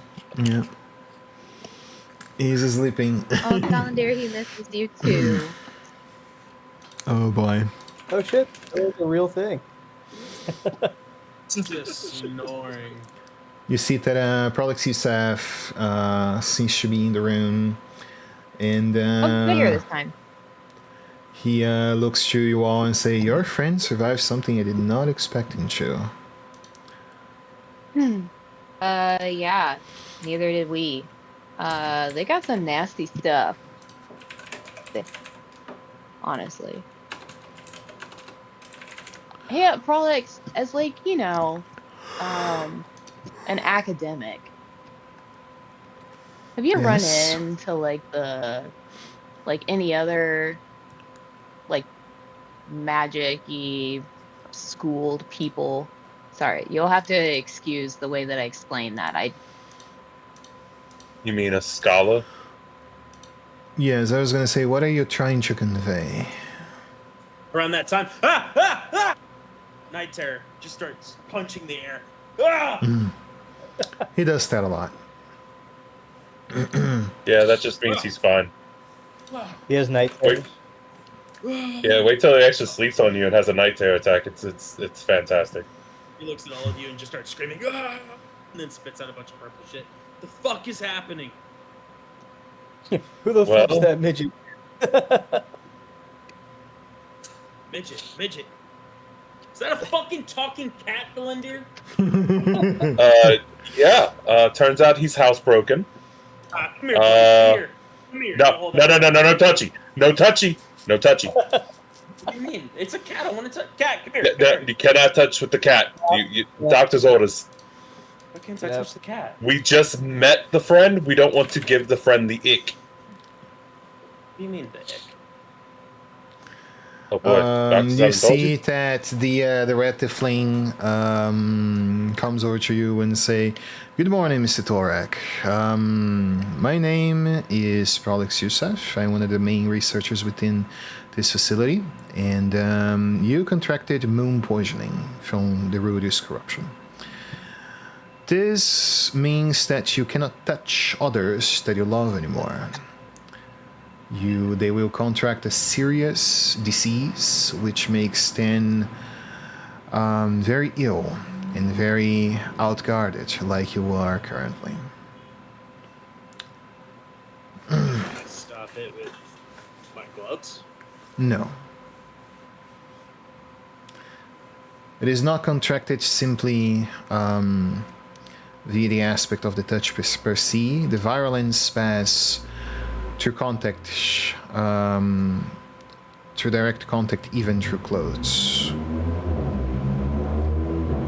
or magical weapons. So magical armor or coverings. I see. Where's my Would cup? that mean that? Where's my Would cup, that mean that- Tiefling? Where's my cup? If you touch your cup, no one else ever will be able to touch your cup. No, I need a fucking drink after what you just told me. I need a fucking drink, Prolix. I need a drink. Where's my You cup? see that he mage hands and your mug appears in front of you.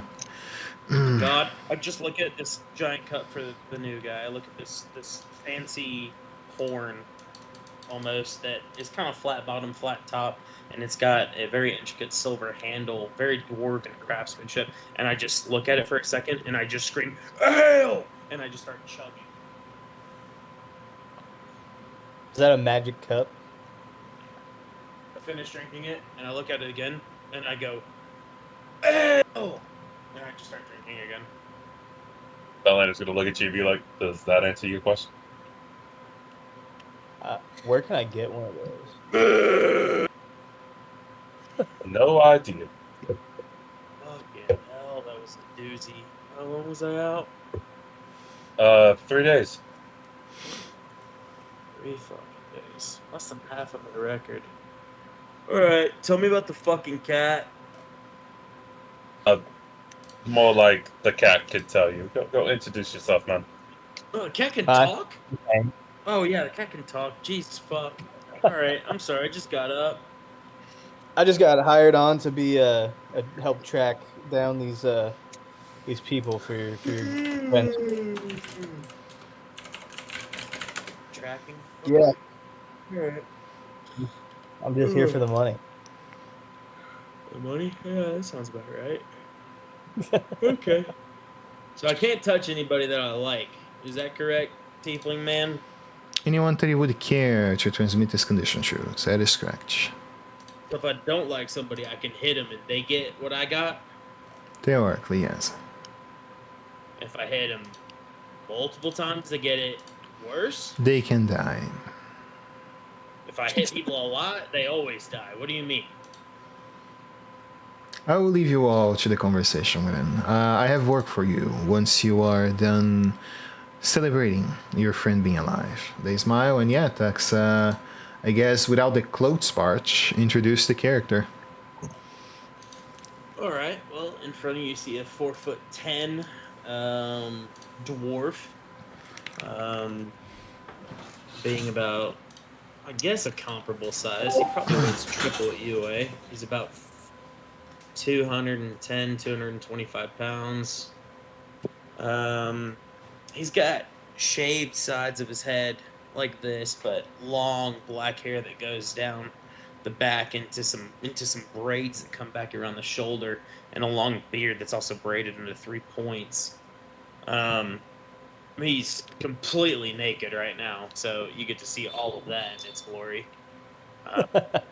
He's very confident. Whether or not it amounts to anything, it's neither here nor there. His skin is incredibly dark, almost as if he's of island descent, but his features do not depict that. He's very clearly a white man, but just very dark. The skin is very tight, very hard and leathery and scarred. He's got probably a whole bunch of gear in the corner, like multiple packs, big and huge, full of a whole bunch of shit. He's got a scar over his left eye that makes like a C almost, like a little half moon that comes down. And even though he's very strong, what you can see that is the biggest part, even stronger than the bicep, is the forearm. His forearms are the size of a very strong human's like thigh. Like, this motherfucker is strong as fuck. Built like Popeye. Very much so. And he just screams beer now into his bug and just starts chugging again. I'm gonna ask him again. Where could I get one of those? Whew. Well, you'd have to go to Crack Hammer if you want one of these. How far is that? Update, the guy did not eat my pizza, he just arrived. Yeah. 1 hour and a half later. How far is Crack Hammer, you ask? Crack Hammer could not be farther from you right now. You can't see me! You could not get to Crack Hammer right now if I were to take you. Crack Hammer. He wants Okay. to go to Crack Hammer. I'm gonna get myself out of slice. We are a little bit past consideration for a break right now. If you guys prefer to stay role playing, you 100% can. But I need food in my body, so I'll be right back. Have you watched Critical Role before, buddy? Yeah. Okay, so in your rightmost side, if you're looking at the map as Wildmouth, right? In the middle is Asilra. On the left is the continent of Vassal, or the city of Vasselheim. I forget what the continent's called. Fuck. And in the bottom left, it's what? I know what you're talking about. I can't remember it either. And then bottom left is where we currently are. It's a much smaller continent. Crag Hammer is on that middle big continent. Oh, okay. Yeah, it's the biggest dwarven kingdom that I'm aware of within this world. Gotcha. Okay. So that's why he's kind of laughing, talking about it. Even though, funny enough, he didn't grow up in Crag Hammer. Poser. Hey, his family did. This guy's a pirate.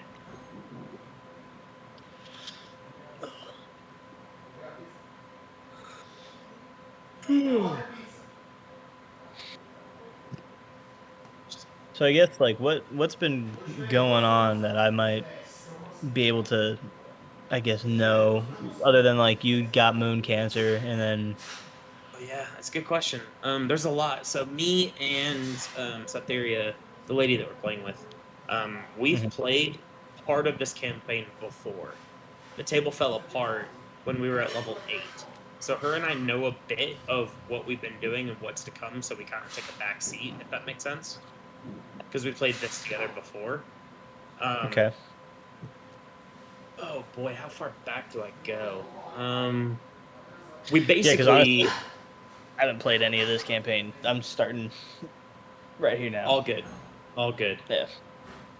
We basically started on a different continent, if I remember correctly, and went through the Betrayer's Rise, which is like a giant concordance of temples dedicated to the Betrayer gods, where there was puzzles and we fought some demons and all sorts of stuff, and we ended up here in Ank'Harel. And in here in Ank'Harel, we've kind of taken on some missions with the Cobalt Soul in the Allegiance of the All site against the Cult of the Vermilion Dream, which we've now kind of discovered is a thing. And that's currently, before I spoil too much, what we've been investigating is this Cult of the Vermilion Dream.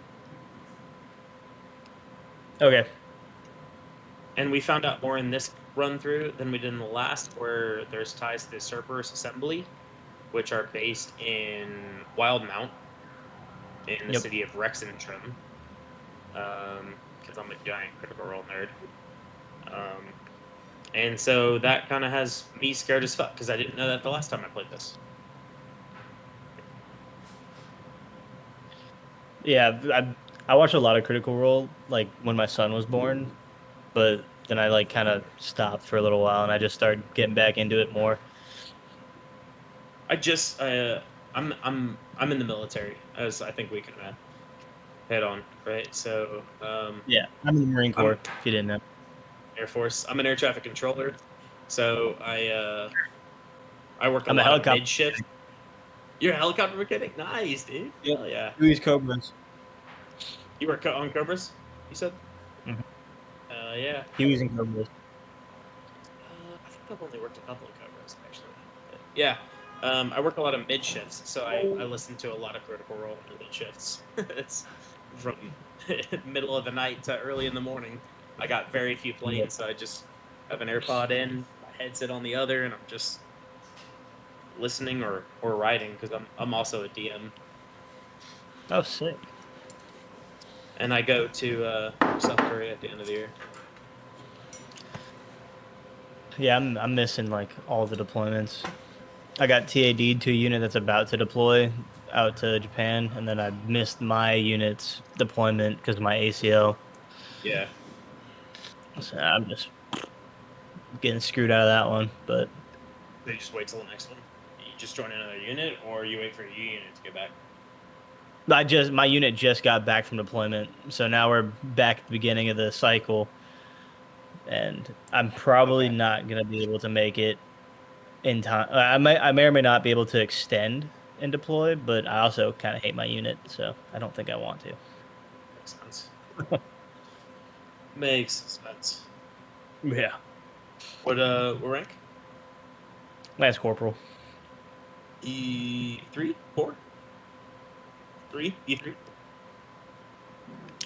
Yeah, unfortunately, I just got so another reason I hate my unit is they non-rec everyone unless they are a CDI or above. What's CDI? Uh, Collateral Duty Inspector. Oh, that's something So that's you only. We don't have that. yeah, so it's pretty much you have like a base set of qualifications you have to get, and then you do the 2000s, 3000s, and 4000s. You got to complete Like an those. like an EPR grade. Yeah. Okay. Um, and yeah, so you got to get all your like Marine Corps side stuff promotable, and you got to get all your work like shop stuff up to their standard, and then they'll promote you. Because we've had like 8 workers that just got out relatively recently that are all like really good and really knowledgeable, but never made it past Lance Corporal or E3 because my unit just likes to screw everyone unless, you know, Do you test, or is it all based on that? all based on that. Yeah, you get a say so from whoever's above you. So if they don't like you, you don't get anything. So it's a favoritism system. Yup. Yeah, that's ass, dude. Yeah, I've been in for almost 4 years or almost 3 years. Haven't got even close to ranking up to E4. Wow. I'm a staff sergeant. I've been in for 8. No, 9. Yeah. 9. But we also get to test, so they write your paperwork, your EPR, but then you also get to test. So even if you don't do great on your performance report, you can still test to try to make it, but it's easier if you do well on your performance report. Yeah. Yeah, I wish.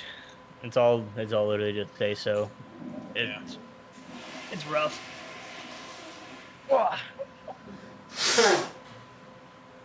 He took a nap that whole time. Now he's mad. He's mad, dude. What's up, buddy?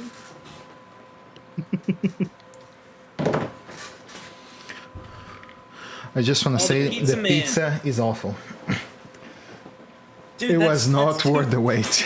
That's 2 weeks in a row. What are you? Dude, are you okay? Are you ordering? What are you ordering, Kyle? It's shitty, What are you dude. ordering? I'm not gonna lie, it's shitty. He's getting Crazy. Temu DoorDash. Pretty much.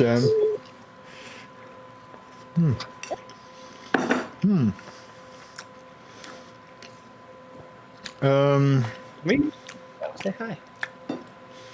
What do you guys? Where's my Tiamat? Hold up. Hey, whoa! No, it's not. We don't need Tiamat. It's okay. We don't need Tiamat. It's okay. Yeah, we're not that far ahead yet. Let's Not at least calm down. Give me Delrin and you can bring Tiamat.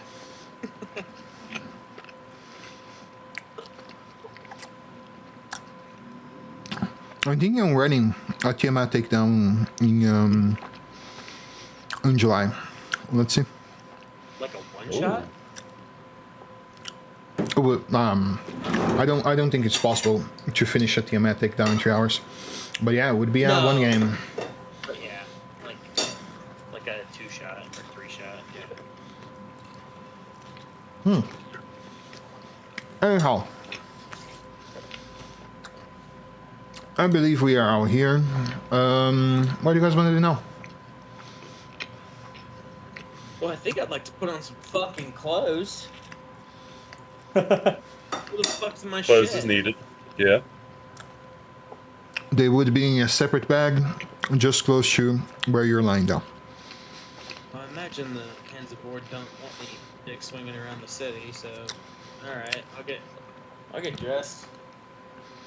That is good. Just right in front of Society everybody appreciate it. Oh shit. A giant yawn. Anyone want a drink? I'm good, man. And I can't touch any of you, correct? That is correct. That's fucking awkward. Well, yeah, fuck it. Alright. Good to know. Should I long rest again to get my last hit dice back, or Sure. well, guess I won't fucking touch any of you unless you're at death's door. That fucking sucks. Do I need to be aware of anything?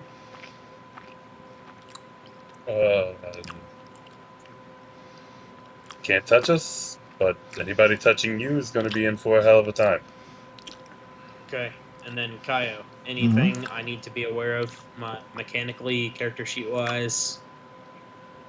Yeah, I would think of it like an armor of Agathis type thing. Until So I have- until you get hit again, when you automatically gain 4 levels of exhaustion. No, not really. Okay. Well, I can ignore that for a bit. But no disadvantage on anything, no exhaustion, Nope. nothing. Just can't touch anybody, and then the next effect will compound. Trigger everything together. But you get to throw off exhaustion as I a do. pugilist soon, yeah. So we'll figure that out as it comes. But for now, I would like to go to a brothel. Okay. What? I'm just joking. I'm joking. They just told me I can't touch anybody. It was just a joke. I say that out loud to everybody. Where's the nearest brothel? I don't know. It's you, so I can't expect anything directly. I'd like to relieve some stress at the nearest brothel. They're the Lindeer. Can you point me in the right direction? Don't know nothing about no brothels. Give him guidance. I can't touch them. I believe everybody got All by right. now that it's a joke, so. Well, Yeah. all right. Fuck it. Off we go. I'll try to convince one of you later to have relations with me.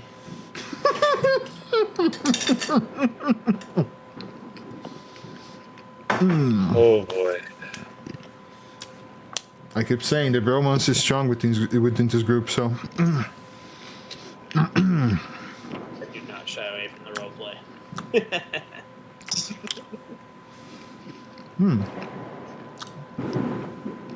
As soon as you guys go outside, Prolix Youssef approach the group and.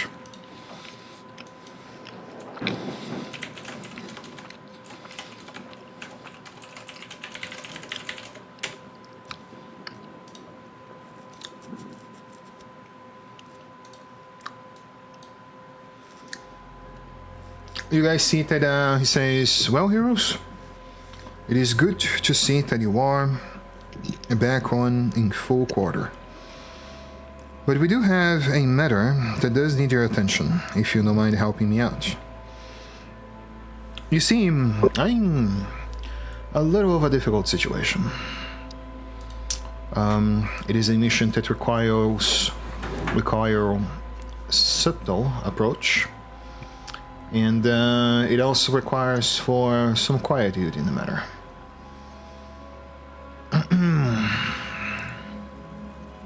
Okay, though. Let's see here.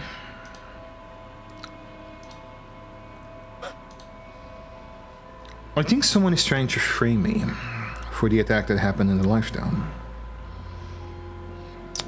I believe that someone within the research expedition site have done something along onto the events that recently passed. I reported the theft of my satchel within the Sankat Bazaar, where you curiously found the two Ruidium elephants. I was trying to take this onto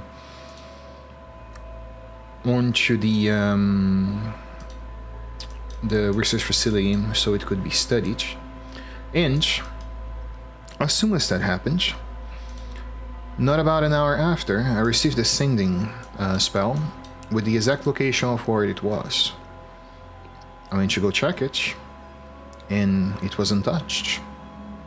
Nothing else than that. I checked the contents, and everything was fine. But then there was a catch. There was something else in there. A silver ring with a stripe of red metal, with a small shard of Ruidium in the center. Possessing items of Ruidium that are not found within specifically the research sites are forbidden and considered high treason to the king. The council was discussing the matter of my punishment, if it will be punishment from the faction, or I will face the king's justice. I am very limited on what I can do, and I would like to request that you go around the research area and try to find who is the one responsible for implanting this ring into me. I have a few ideas on who would want me out, but I can't confirm exactly if they are or not the person I think.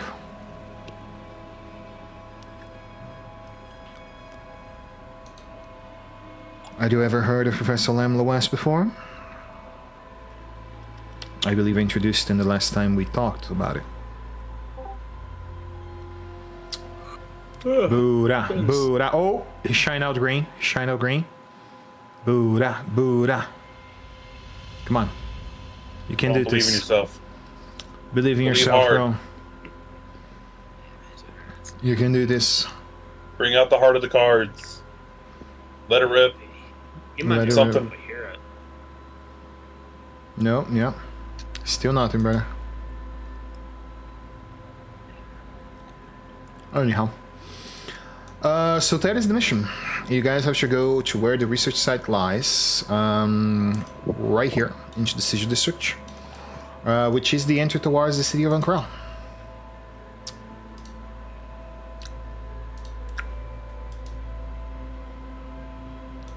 And find who is the culprit for incriminating Prolix. Alright, Relic sounds good. I'll hold out my hand to shake his hand.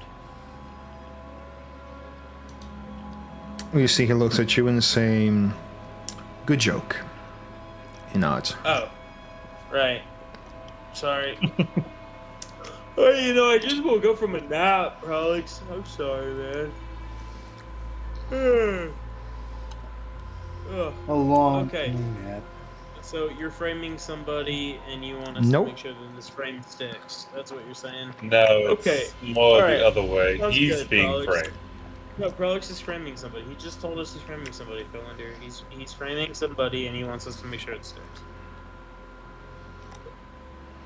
I can do that. He just told us this. He just told us he's framing somebody, right, Prolix? He looks at you. Are you for real? What do you mean? You just, Prolix. I just woke up. Belander is definitely rubbing his temples. Okay, we'll make sure it sticks, Prolix. You got your faith in the right people, buddy. Who are we framing again? I don't know. Philander remembers. All right, Mr. John. Since the actual player was away, do you mind giving the catch up until him on what the mission is? Holy cow. Alright, so we're not framing somebody. Somebody is being framed. The Alright? dwarf said that framing somebody. Don't listen to the dwarf, the man is drunk. What's rule one of anything when it comes to booze? Don't trust a drunken person. Indeed. I'm pretty trustworthy. Anyway. When I'm drunk. I can't remember the professor's name, but apparently... Professor Lamla West. Thank you. Apparently, he thinks that he is being framed by said professor and wants us to go take a look and try to gather evidence against this and possibly clear his name. So we framed the Right on the professor. money? Yeah, sure, we'll go with that. We'll go with that. I fucking love it. Well, Anyway, Thalander pretty much displays all this and just looks back at the guy and goes, he has moon cancer. It's what? It's like you can't just kick a dead puppy, right? I have fucking what?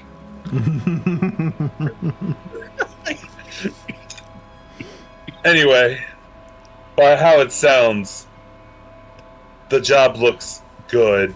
More wondering on the payment. I started reaching out to touch the land here. I have what? Oh my god, I swear to I'm just walking any up to god my arm out. What do I have? to What strike do I you have? down. Tell me everything. What do I have? Just walking around like a Heisman Trophy right now. Everyone's talking around me. What the fuck is going on? I want you to look at your arms and tell me what they look like. What do my arms look like? Do they still look They purple do. and red with veins They do. pulsing? The veins is still pulsing Ruidium, vermilion light color. Am I still coughing up purple shit? No. I'm not coughing up purple shit. What That's a win. the fuck is this? That is the moon cancer we're talking about. Why the fuck do I have moon cancer? Why did you punch an elephant after I told you several times to not do it again? These things He do got not cancer. seem correlated. Especially one made of that stupid magical rock stuff. No, Thelander. Punching an elephant and getting moon cancer do not seem like things that are attached to each other. I punched an elephant in whatever would be considered the desert of where we're at about a couple weeks ago. Do I have moon cancer? Does he have moon Okay, cancer? look. Apparently not. That lander's gonna have like the deepest sigh ever, and just gonna go. This is what I gotta deal with now. So let me get this straight. I have moon cancer. I can't touch anybody, and I cannot punch any more elephants. For the 11th time, yes. But I can still punch Specifically it. specifically elephants that are made of the fucking Vendirium, whatever the hell it's called. Why can he punch elephants and I can't punch elephants? Well, it's because you punched the Vagisil. Because if you punch an elephant, you give it moon cancer. How do I get rid of my moon cancer? That's just the greatest part about this whole thing right now. This is the first time We it seems don't genuine. know how. Why- It is the What first if time it the seems elephant genuine. the punch What? him back? Why What? do I have moon cancer? Or how do I You get rid of talked moon to a damn doctor. Why are we having this conversation for like the 12th time? cancer? You heal me. You're a doctor. No, I am not a doctor. What? How could we actually just physically reverse what he did? Does he just walk up to an elephant and let that moon cancer elephant punch him? That sounds right. If an elephant hits me, it will reverse the moon cancer. That lander's gonna look at our quest giver here and just have like the eyes of just like this is what I deal with on a normal basis. Oh man. Okay, so to get everything in order, an elephant needs to hit me, and I lose moon cancer. We need to frame this guy for stealing a ring, and we profit. Correct? For the matter of payment, let me just see I'm here. not even arguing. Just whatever you want, man. Just don't touch me. The pillow gift makes a lot more sense now. That was a fun evening.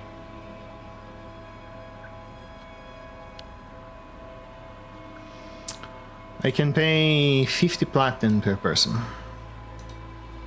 Jesus fuck. You Alright, really want this that's funny. Yeah, dude, we'll fucking frame you. That sounds good. Fuck. Wait, I thought we were framing It's someone. easy. The trolling is too strong today, I gotta say. Swear, I think we just keep I rage-baiting kept tax on the Statlander over cage here. for too long. That's on me for it. On the table, you can't put two people in the military in the same place and expect them not to do stupid shit. No, I never did. I have the same behavior on my tomorrow table, so don't worry. Oh.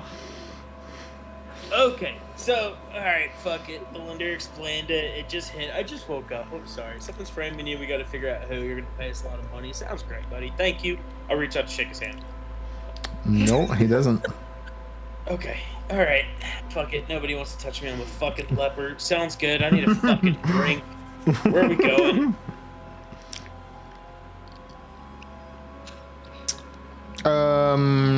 Prolix will give you guys a badge from the Allegiance of the Outside, which will give you permission to cross to the inwards of the research area.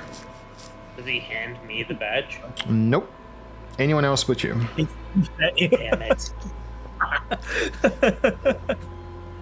I guess we give it to the double D over here, the Yeah. designated driver. At this point, Just fucking put mine on the ground. Fuck. Get it. Sen apparently is not returning as well, so can be the cleric. Oh, it's just one. Okay. damn.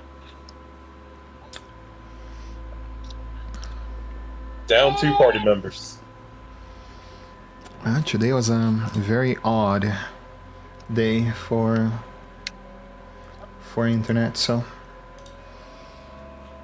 anyhow, you guys close up on patch, and as soon as you finish the acquisition of one more mission, what do you guys want to do? Do you want to start today? Do you want to go around the city?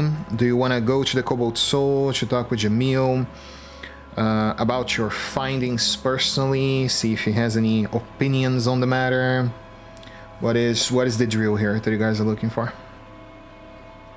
Well, I mean, we could tell her findings now, or we can go ahead and start this mission and then do that afterwards. Really, it's up to y'all on that, because I'm kind of indifferent. I was asleep for a I'm long down with time. starting. Yeah, let's start the mission. Cool. Y'all lead the way. All right. Tavern? No tavern. Oh. Sorry. Bar Just first, woke up. mission later. Where are we going? You know, this just woke up thing is. It's been a while. 10 Is it moon minutes. cancer from dementia? I mean, apparently it has short-term memory loss. This thing's almost bad as a dory or whatever that's called. Pulls out his mug, scrapes ale, and chugs it again. Or maybe this is just alcohol-related dementia. Early onset. Early onset dwarf dementia. It's my in-character way of not leading us to where we have to go because I know what happens. Anyway, Nam, if you want to lead, please be my guest. No, not at all. I am definitely not the one to lead. All right. Everybody, follow the small cat. Where are we There going? we go. Our hunter should lead. He can perceive more than I can. Where are we? Where were we headed to again? I forgot the name. The research site that leads within the city of Ankoral. Sorry, the Kalmaro. Which is right here, map-wise. Well, lead the way, hunter.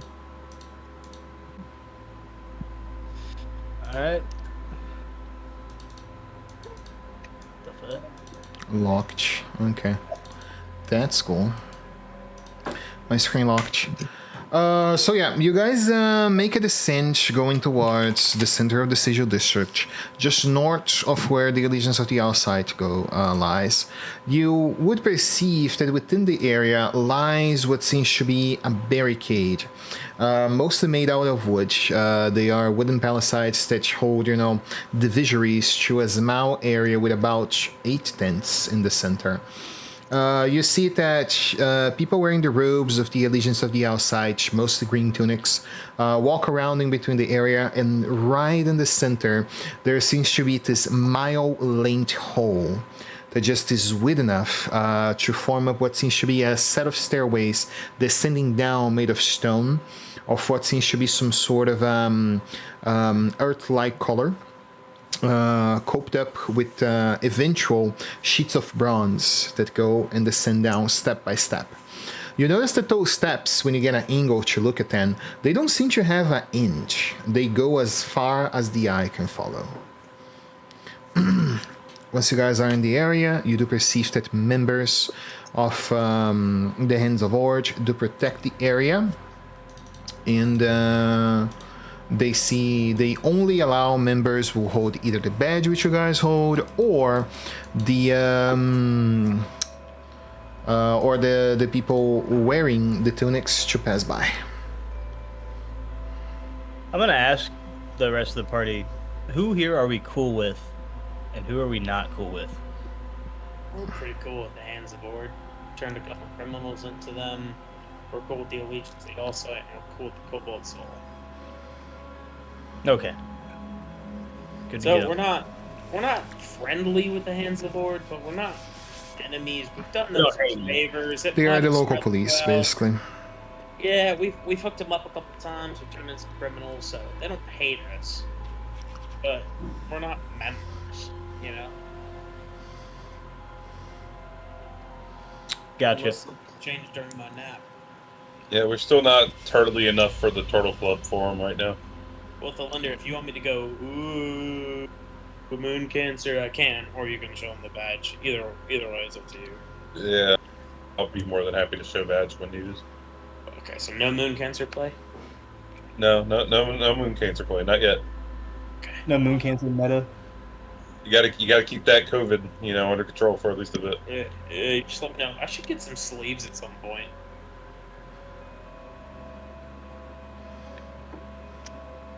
Phenomenal. You go towards the guards. You see that they ask, halt. Are you associated or member within the research facility? I'll show them the I was handed. Yeah. You see that they look at you, and no further questions are made. You see, you may pass. They allow you guys to pass through the palisade without much of a hassle there. And within the area, you guys would see that among the 4 tents, they have the following signs: historical archives, minerals, and excavation, and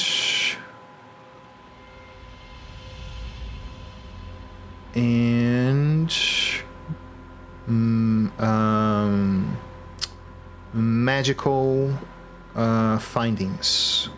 Those are the 3 signs of the in front of the tents that you guys find, and 1 tent without any sign in the front, which seems to be the largest of all of them.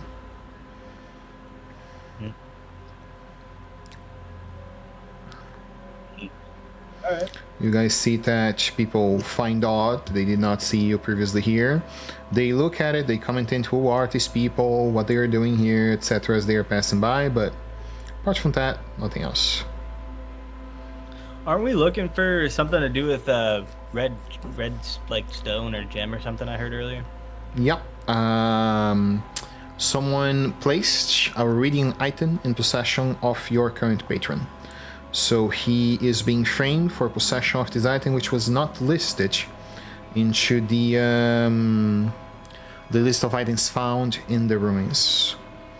So potentially, either the item was not properly listed, or it was intentionally not listed, or the item was found in his possession when he was not the keeper of the item.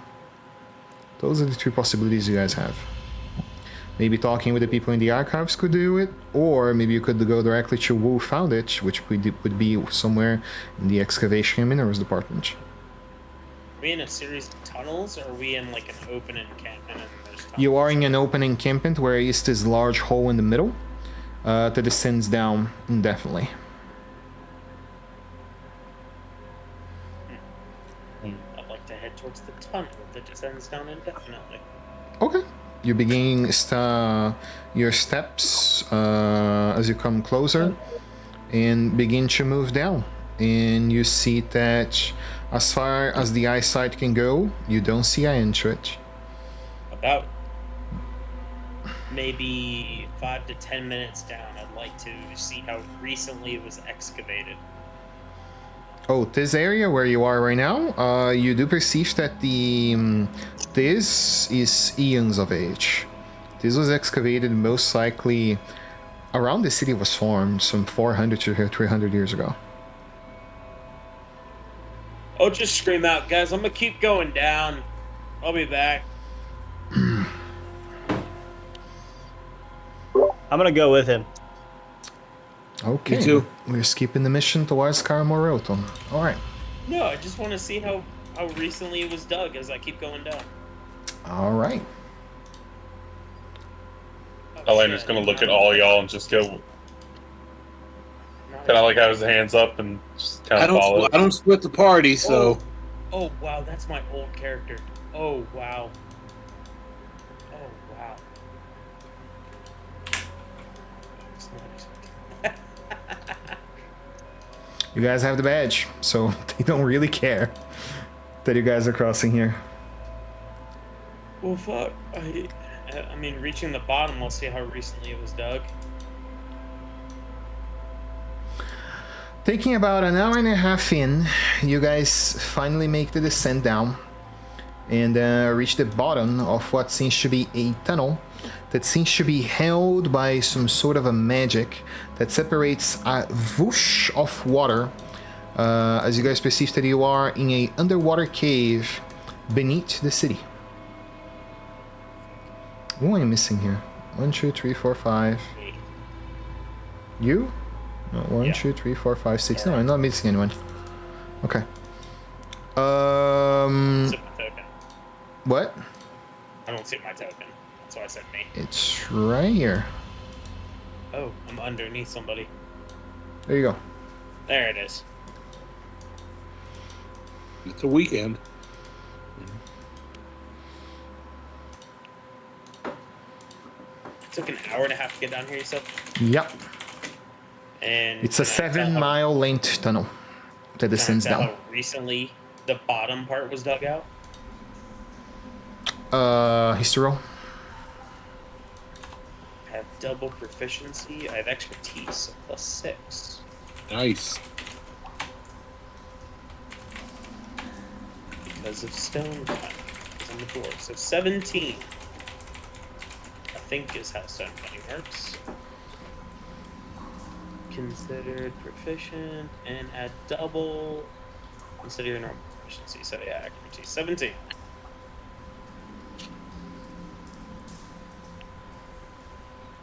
With a 17, you identify that the steps and the group of compositions around this area, they are anywhere between 10 to 15 years old.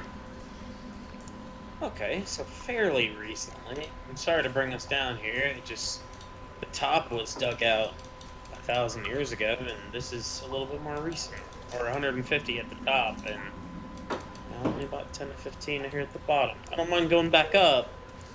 Just was curious as to how this worked out, everybody. I'm sorry to drag you all down here. No problem.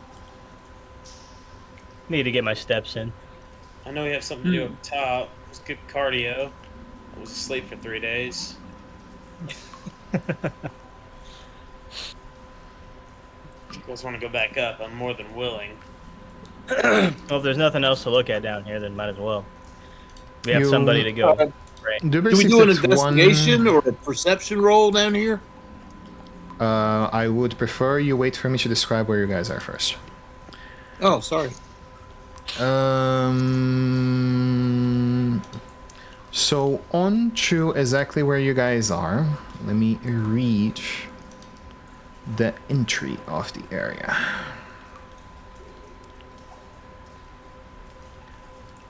As you finish your descent towards the infinite spiral staircase below you of miles in length, you do perceive that the windows in the nearby wall offer a glimpse of a sunken city below.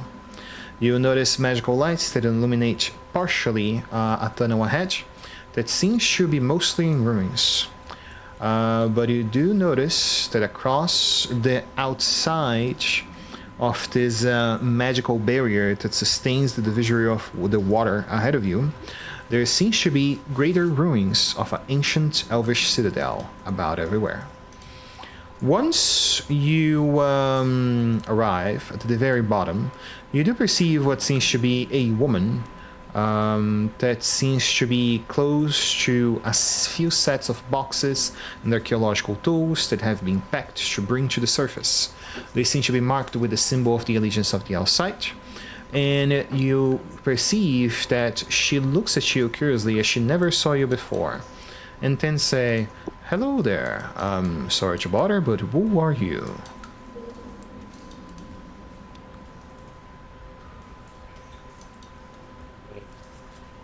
Who's our face of the party here with the charisma? Got disconnected because of internet problems also, so someone is gonna have to back it up. I've been told to come down here. My charisma Apparently blows. Apparently Rash. we're doing some work for your benefactors, and so we're up top and we're down here, and that's what we're doing. You want me to carry that up top for you?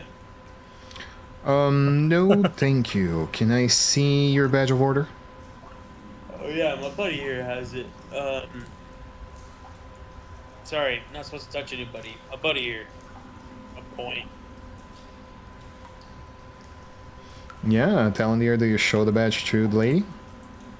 Yes. I'm gonna pretty much show the badge and be like, yeah, we are here for business. It's good to know they are hiring more hands. If you are to stay here, I strongly recommend that you talk with the main researcher, Professor Inside a Cure. She should be found in the room over on to the next site. If you follow the tunnel descending down, you will find her there. But unless you're looking for anyone specific down here, I would say that I can't help you. I want to remember you guys do have a name that you're interested in knowing more about. Downlander's gonna talk about that professor. That God, I am terrible with that name. Udar? Yeah. I'm gonna be like, is Professor Udak in today?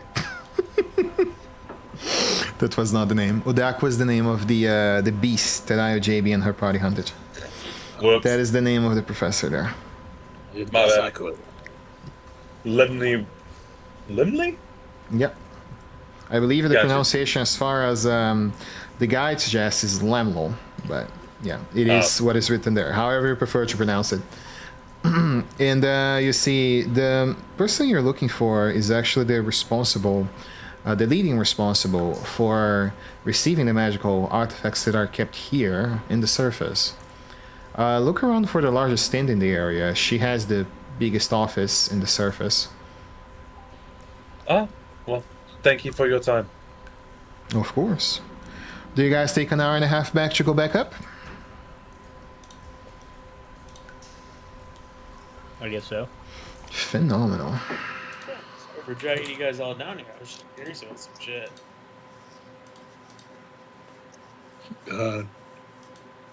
Before we leave, can we... Oh, well, never mind. Can you all? No, I didn't know if you needed us to... I mean, if there was, like, anything we could investigate or perception roll while we were down You there. certainly can roll perception, but unless you're willing to go through archaeological gear that is already patched and good to go in front of another member of staff that is down there, Oh, okay. I wouldn't say you Gotcha. have anything to do down there. Okay, no problem. Carry that box up if she wants. Yeah, she said she's good. There is personnel that does that. And she still doesn't know you guys if you have a badge of order, so. Okay. Yeah, you see that as you guys ascend up back on again.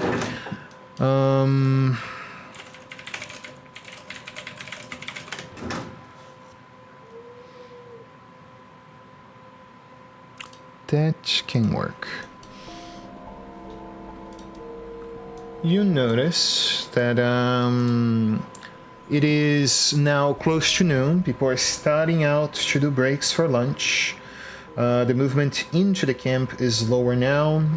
People recently came by with items to be archived and detailed, are now working on the recent items that were brought back up from the city which you guys just saw, and basically that is the duty of the day. Do you guys have anything that you want to specifically do, either among the 3 tents or go towards Professor Lamlo tent that you guys know where it is now?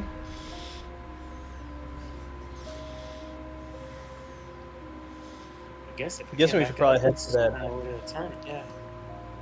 that unlabeled tent, that big one. Okay.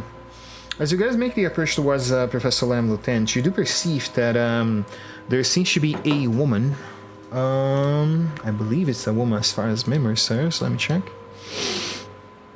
Neutral evil, human mage, she. Okay. You see that she wears what seems to be the traditional green tunic with details in blue and stripes of red.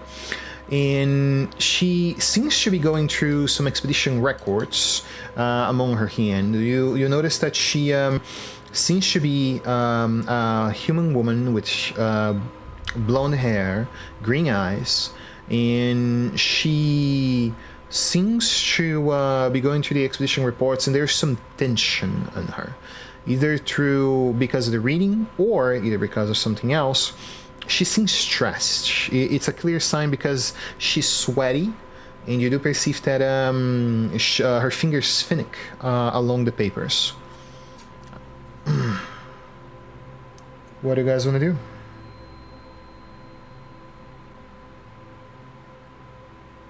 Gonna kind of look at her cat friend and just kind of look back at the girl and back at him like, you wanna go see what that's all about, bud?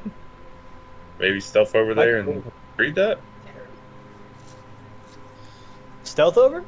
Sure. Yeah. You 100% can do it. Alright. I'm down with that. I'm gonna cast that chameleon skin thing. Alright, let's see. Chameleon skin. You imbue one creature which you touch with a pigment of skin, and anything that allows or carries slowly shifts and waves through the area.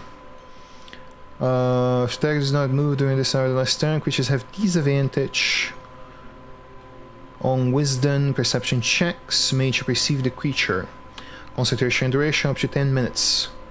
The target can take the hide action as a bonus action during its movement. Alright, yeah. Makes sense. Go for it.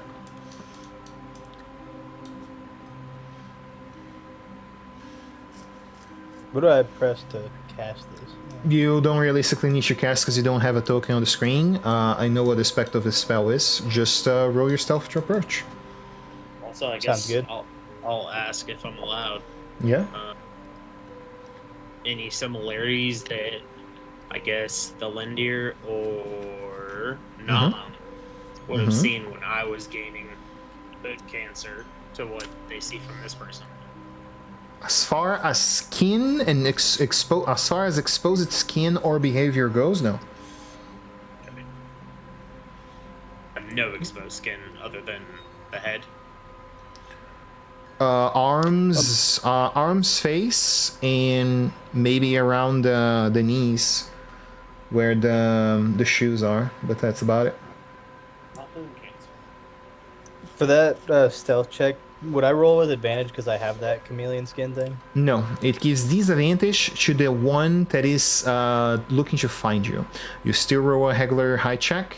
The thing is, you are allowed to do that as a bonus action. This thing you just use is more useful in combat, realistically, but still may be helpful. With a 14, she uses the mate stat block, so let's see what that has perception-wise. 13. Yeah, you make your approach, and you do notice that she does not notice you, even if you're right by her. You stand still for a moment, close enough to take a look at what she is reading, and it says the following.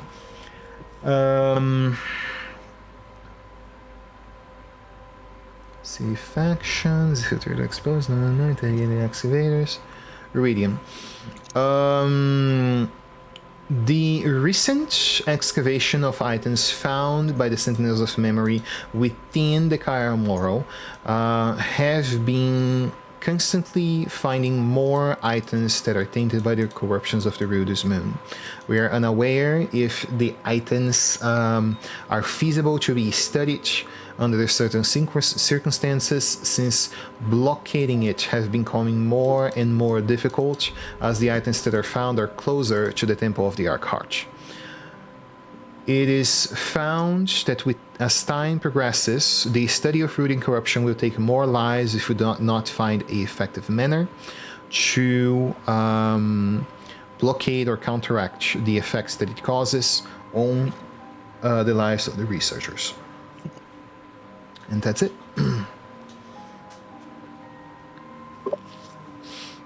So it sounds...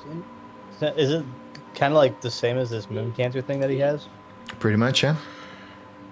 Okay. I guess the name sticks. Thanks, Tex.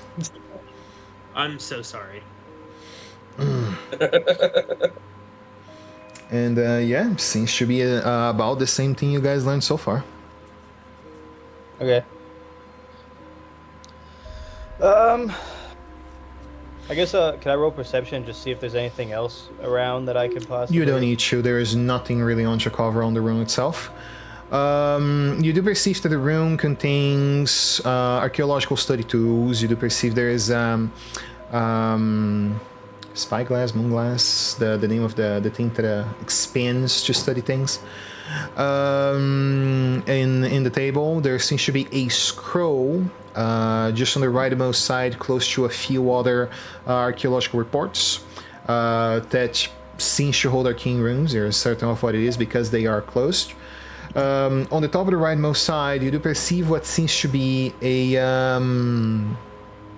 ring similar to the one that Prolix Youssef was using, with the same colored crimson vermilion stone in the middle, and this one is made of silver instead of gold, which is the one he uses. Could I steal that ring? 100% you can steal that ring. How are you going to attempt to do that? Because right now, I imagine, as you would enter the tent, you would go back to back on that.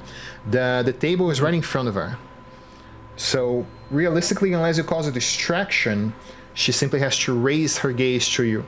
I'm not sure how other DMs played hide action with you. I will explain how rules is written. I understand it. If you leave cover while you're hiding, no matter how high you roll, silent movement is not hiding. Unless you are invisible, magically invisible, or something of the like, the creature that is hold their gaze towards you will always see you. So I will roll a dice. If she raises her gaze during the entire moment of you going towards that ring and take it, she will see you, and there is no check you can do to prevent that. So, not to be this guy, but Mhm. would she notice my arms at all? Are you close to the tent? Because as far as I understood, he entered the place alone. Oh, I thought we were all together. Nope. I'm so sorry. As far as I understood, he entered the place alone. Then disregard. I wouldn't have contributed to that conversation at all. I thought we were all together. No, I guess So I'll I'm get outside. I'm standing behind her so I can Yeah. read this. Mm-hmm. Right. Yeah, on the right side, I would say. Which is the easiest of access to the door. Whatever archaeological tool or whatever is close, Mm-hmm. I'm just gonna throw it past her outside Okay. the front of the tent. I'll see if I can get her to walk away. Roll me a sleight of hand roll. There. Yeah, that's a good one. Nice. You take up what seems to be a arcane dissembler, which is basically a wrench, over on to the top of the sofa. Throw it over to the other side. You hide behind the sofa onto the other side, and she take her gaze on towards where the sound is, and she meets the party. She looks over to them, say, "What is this bunch of people in front of my tent?" And you go over to the ring and take it. Assume you touch a wielding item for the first time. Roll me a charisma saving throw, please. Uh-oh. Cooked. Moon Cancer. Cancer. Fail. Anyone has a royal conspiration there? Well, honestly, on a 5% odds, I wouldn't bother, but does anyone have it? I ain't got it. No. Okay. Yeah, you take the ring, you notice a warmth that surges in between your fingers as you touch the item. You scoop it up quickly and put it in your pocket, in your clothes, or in your trousers, whatever you prefer.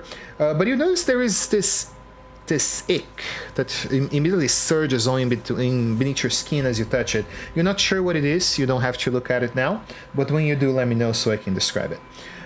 You notice that the woman seems to be talking and distracted with a conversation with the party, and I will give them an opportunity to reply. Again, the woman seems to be a human female, blonde hair, green eyes, wearing the tunic with the colors of the allegiance of the outside. She looks at you and asks, "What are you doing in front of my tent?" Anyone feels like replying? Oh, we work with the Legions ourselves. We were sent down here to assist. Your assist here is sent here by who? Oh man, I'm sorry. I just woke up, and I'll put up my hands towards my head like this. I'm like, I just woke up. You see that she immediately steps back. You are corrupted. What? You should be on that contamination room. You should not be here. What are you talking about, decontamination room? What was your name again? My name is not important. Someone take this man away from me. Forgive him. He kind of has dwarf dementia. We were more kind of. Do you want to drink with me? Proceed, Thunder. Yeah. Forgive him. He's not only dealing with the condition, but apparently it's dealt with his brain with dementia. We were more hoping that you could probably help us understand his condition a little bit more. There's not much you understand, my friend. There is no cure to your friend's condition, and he cannot touch people. That's all really you need to know as of now. That's why I have these on. I got my chickenpox mitts on. You want to take a nap? I snuck out of the tent, and I'm just gonna kind of walk up behind the party. As you do that, I will need another stealth roll for you. Okay. Oh, come on, give him advantage, because I'm being super distracting. This is the whole point. Yeah, this is the whole point. Can I give him guidance? If you can give him guidance, if you explain to me how you can touch a creature that is at least 20 feet away from you, for sure. Oh, never mind. I'm trying to stealth. Say it again. Guidance must be a touch. Yeah, I'm essentially trying to be distracting. It was the whole point. Yeah, for sure. Yeah. So, advantage? Advantage, go for it.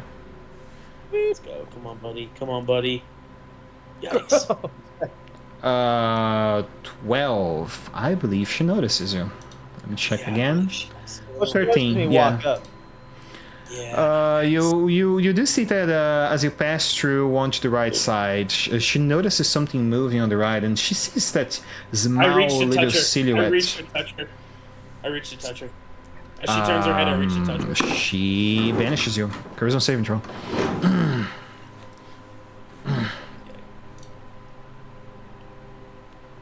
Charisma saving throw.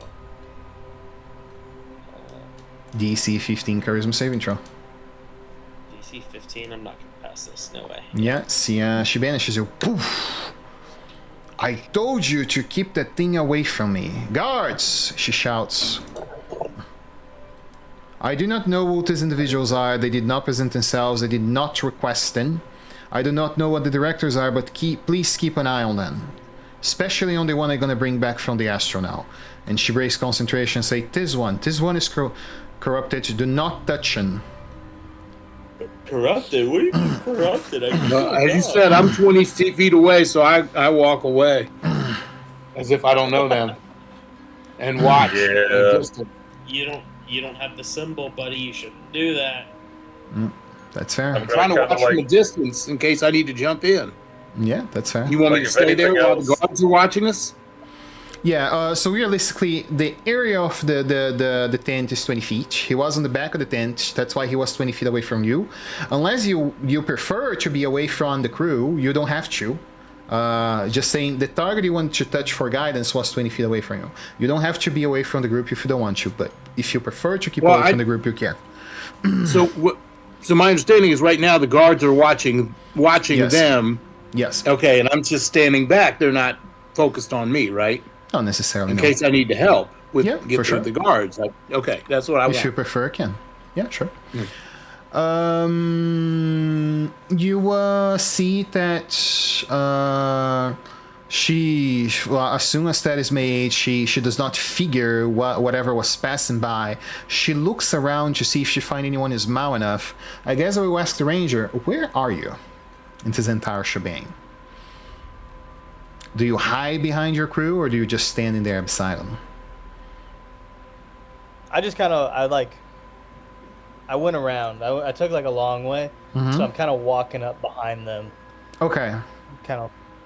She looks to Just you kinda- for a moment, you know, she notices you meet the same height, but you are not there. So, as you join then, are you with them? She points towards the group. I've met him before. Okay, and then she talks to the guys and say, and this one as well. Something small passed through my tent. I'm not sure what it is. I'm not sure if it's him, but keep an eye on them. She zips her tent close and goes back inside. These Hands of Ord or They are members of the Hands of Ord, yeah. Hands of Ord. She just sent me to a different dimension unprovoked. I just want to I want to file a formal complaint because she Lawyer up. without me attacking her, she just sent me to another dimension. I don't know what that was all about. Sir, you I are... was trying to shake her hand. And she sent me to another dimension. I don't know what that was all about. We are here with the Allegiance as well. Dolinder, a man here, he can show you. We are blessed. You can talk to your comrades. We've helped out your organization. We've helped out the Allegiance of the All-Site with many things. That's why they granted us permission to come down here. We've handed your order at least 2 criminals, maybe 3.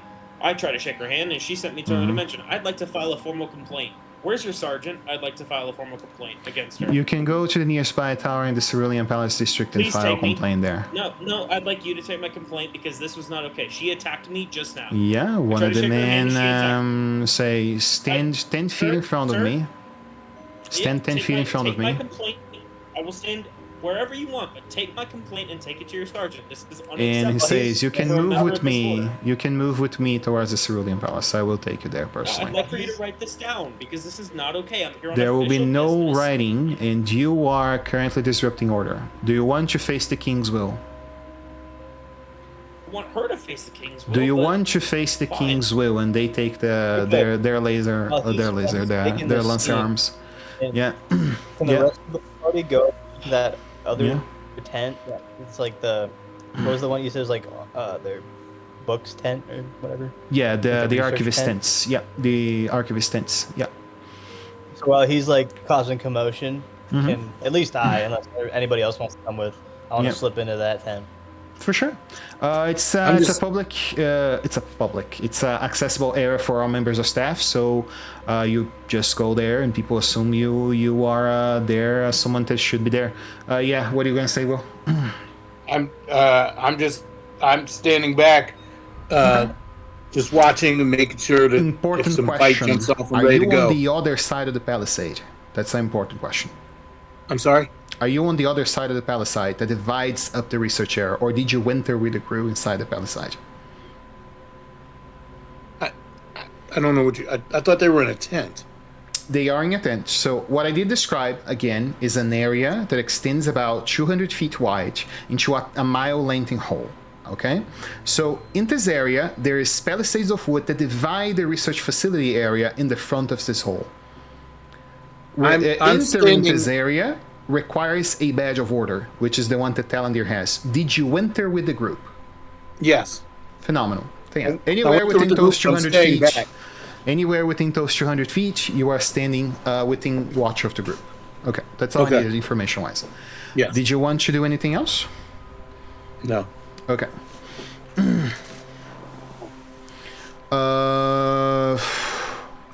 Went to the Archivist Tent. Tex is going to the outside of the palisade. Going outside? They are taking you to the Cerulean Palace. You wanted to file a complaint with the local sergeant. I wanted to file a complaint with one of these individuals to take to their sergeant, but that's not what I understood. But yeah. No, I said that. I said that 3 times. I said I want you to write down a complaint to take to your sergeant. He said he will not do it.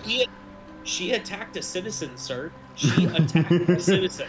I'm here on the authority of the allegiance of the All-Sight, and I pointed at my comrade, and I said, she attacked me for attempting to shake her hand and called you on me. She attacked me. Ask anybody else. I did not attack her. She cast a spell on me, sir. A spell on me. She sent me. Are you wounded? She sent me into the abyss. She sent me through the 9 hells. Deception roll. It's not even a deception roll. She sent me out of this dimension. I'm being so truthful right now. Yeah, but you know that's not how the spell works. You are in a dark area where there is no light, and you're describing something very different. No, I mean it's the same modifier for persuasion or deception. I'm just trying to convince them that she cast an impressive persuasion roll. It's the same thing, but I'm being truthful. That's fair. Persuasion roll. And swagger streak. Let's see. Wow. Yikes. Not great. They look to you and say, again, if you want to file a complaint against a member of a faction, it has to be done by an officer. I can't do it for you. Well, I'm going to write it down real quick, and I'm going to hand it to you, and I expect you to file it with your officer, because we've done a lot of good work. And I'll write down my complaint against her, and I will give it to him. I will actually set it on the ground, because I'm not aggressive towards the guard, and I do not mean to be disrespectful. This is my formal complaint. I've been told I cannot touch you, or anybody that I respect, which I do respect you in your order. But what she did was not okay, and she should be brought up on an investigation, because this is outrageous that she would cast a spell to send me into another dimension on a citizen of this city. I do not mean to be disrespectful, but I cannot touch you. And I will set it on a table, not on the ground, because a table feels nicer. Okay. I don't mean to be rude to the guards. I'm mad at this lady. I guess to the next person that did not ask the question, what are you doing, Talandir, among this entire shebang that happened? At this point, he's just causing a scene. There's nothing I can do. He's talking to the law, and guess what? Thailander, upholds the law. Yeah, true. So there's just nothing I can do about it right now. If anything else, I'm trying to show off that he's innocent by wanting to show the badge, but I don't think anybody's going to look my way with Mr. I want to file a complaint. Yeah. With total Karen. I want to speak to your manager, but I wouldn't just you went full Karen mode, and I'm just like, okay, that's what we're going to play as. You got it. I was going to make it a little easy, but you know what? You got this, dog. She tried to tell them to watch. I want to go, since I'm in that research tent, I want to look up that ring that I just took. Okay. That's gonna be a history or a arcana roll. She said to watch us. I'm trying to flip the script. Well, we'll do history, I guess. You're going between a lot of papers in very complex language which you don't understand. There is very technical terms in there regarding magical items and things flying down. You blink a few times in between the words. The researcher on the side there look oddly at you because you're supposed to know technical language, but they just keep on to themselves. And you're going between the multiple pieces trying to find whatever looks like. You find a paper script that describes exactly the item as what it is. It is a ring with silver with a stripe of Ruidium in the middle. And it specifies that upon touch, it delivers madness and misbehavior to the mind of whoever will wear this item, but does not specify further than that. It's the only thing you can grasp out of it. Okay. Well, so does me having it in my pocket count the same as wearing it? You don't know? Shit. This is what the item looks like. It's only if reference images in Discord.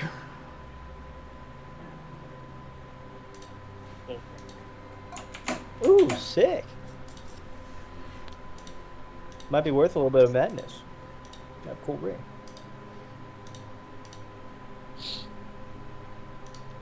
And yeah, that is all you find regarding that. Do you want to try to go through other paperwork while you're there?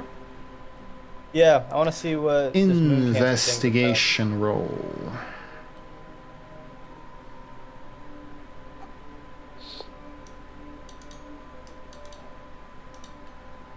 Okay, not bad. You did not acquire the extra information, but you do get the basic. You do notice that while going through paperwork, you do perceive that the recent last 3 days of paperwork are behind.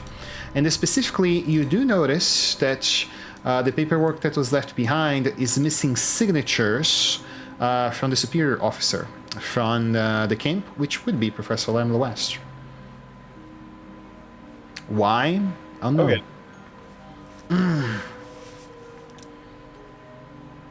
Can I do like an insight on that? What are you trying to insight on that specifically? If it's malicious intent, if the routine is failed, what exactly are you expecting to grasp out of it?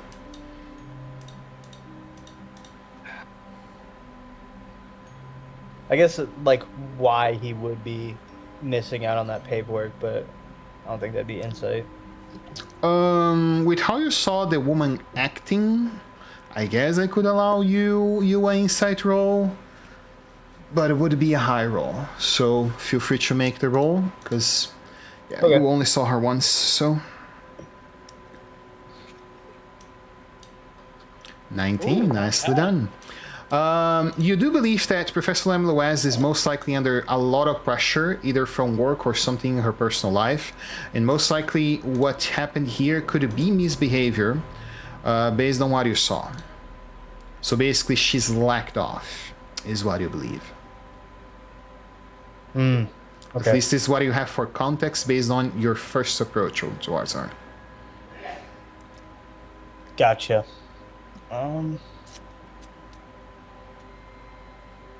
Oh fuck, we're past time. I did not see the clock. Alright, do you reconvey with the party? Yeah. Phenomenal. As eventually, I imagine, the situation with the dwarf and the guard finally ends, you reconvey up with the crew and you guys can talk by next week. For those that watch the stream, thank you for today. We have a nickname for Ruidium poisoning, which is moon cancer. If you like that, vote on our Discord about it. If you're on Discord, and you all have a great week. See ya.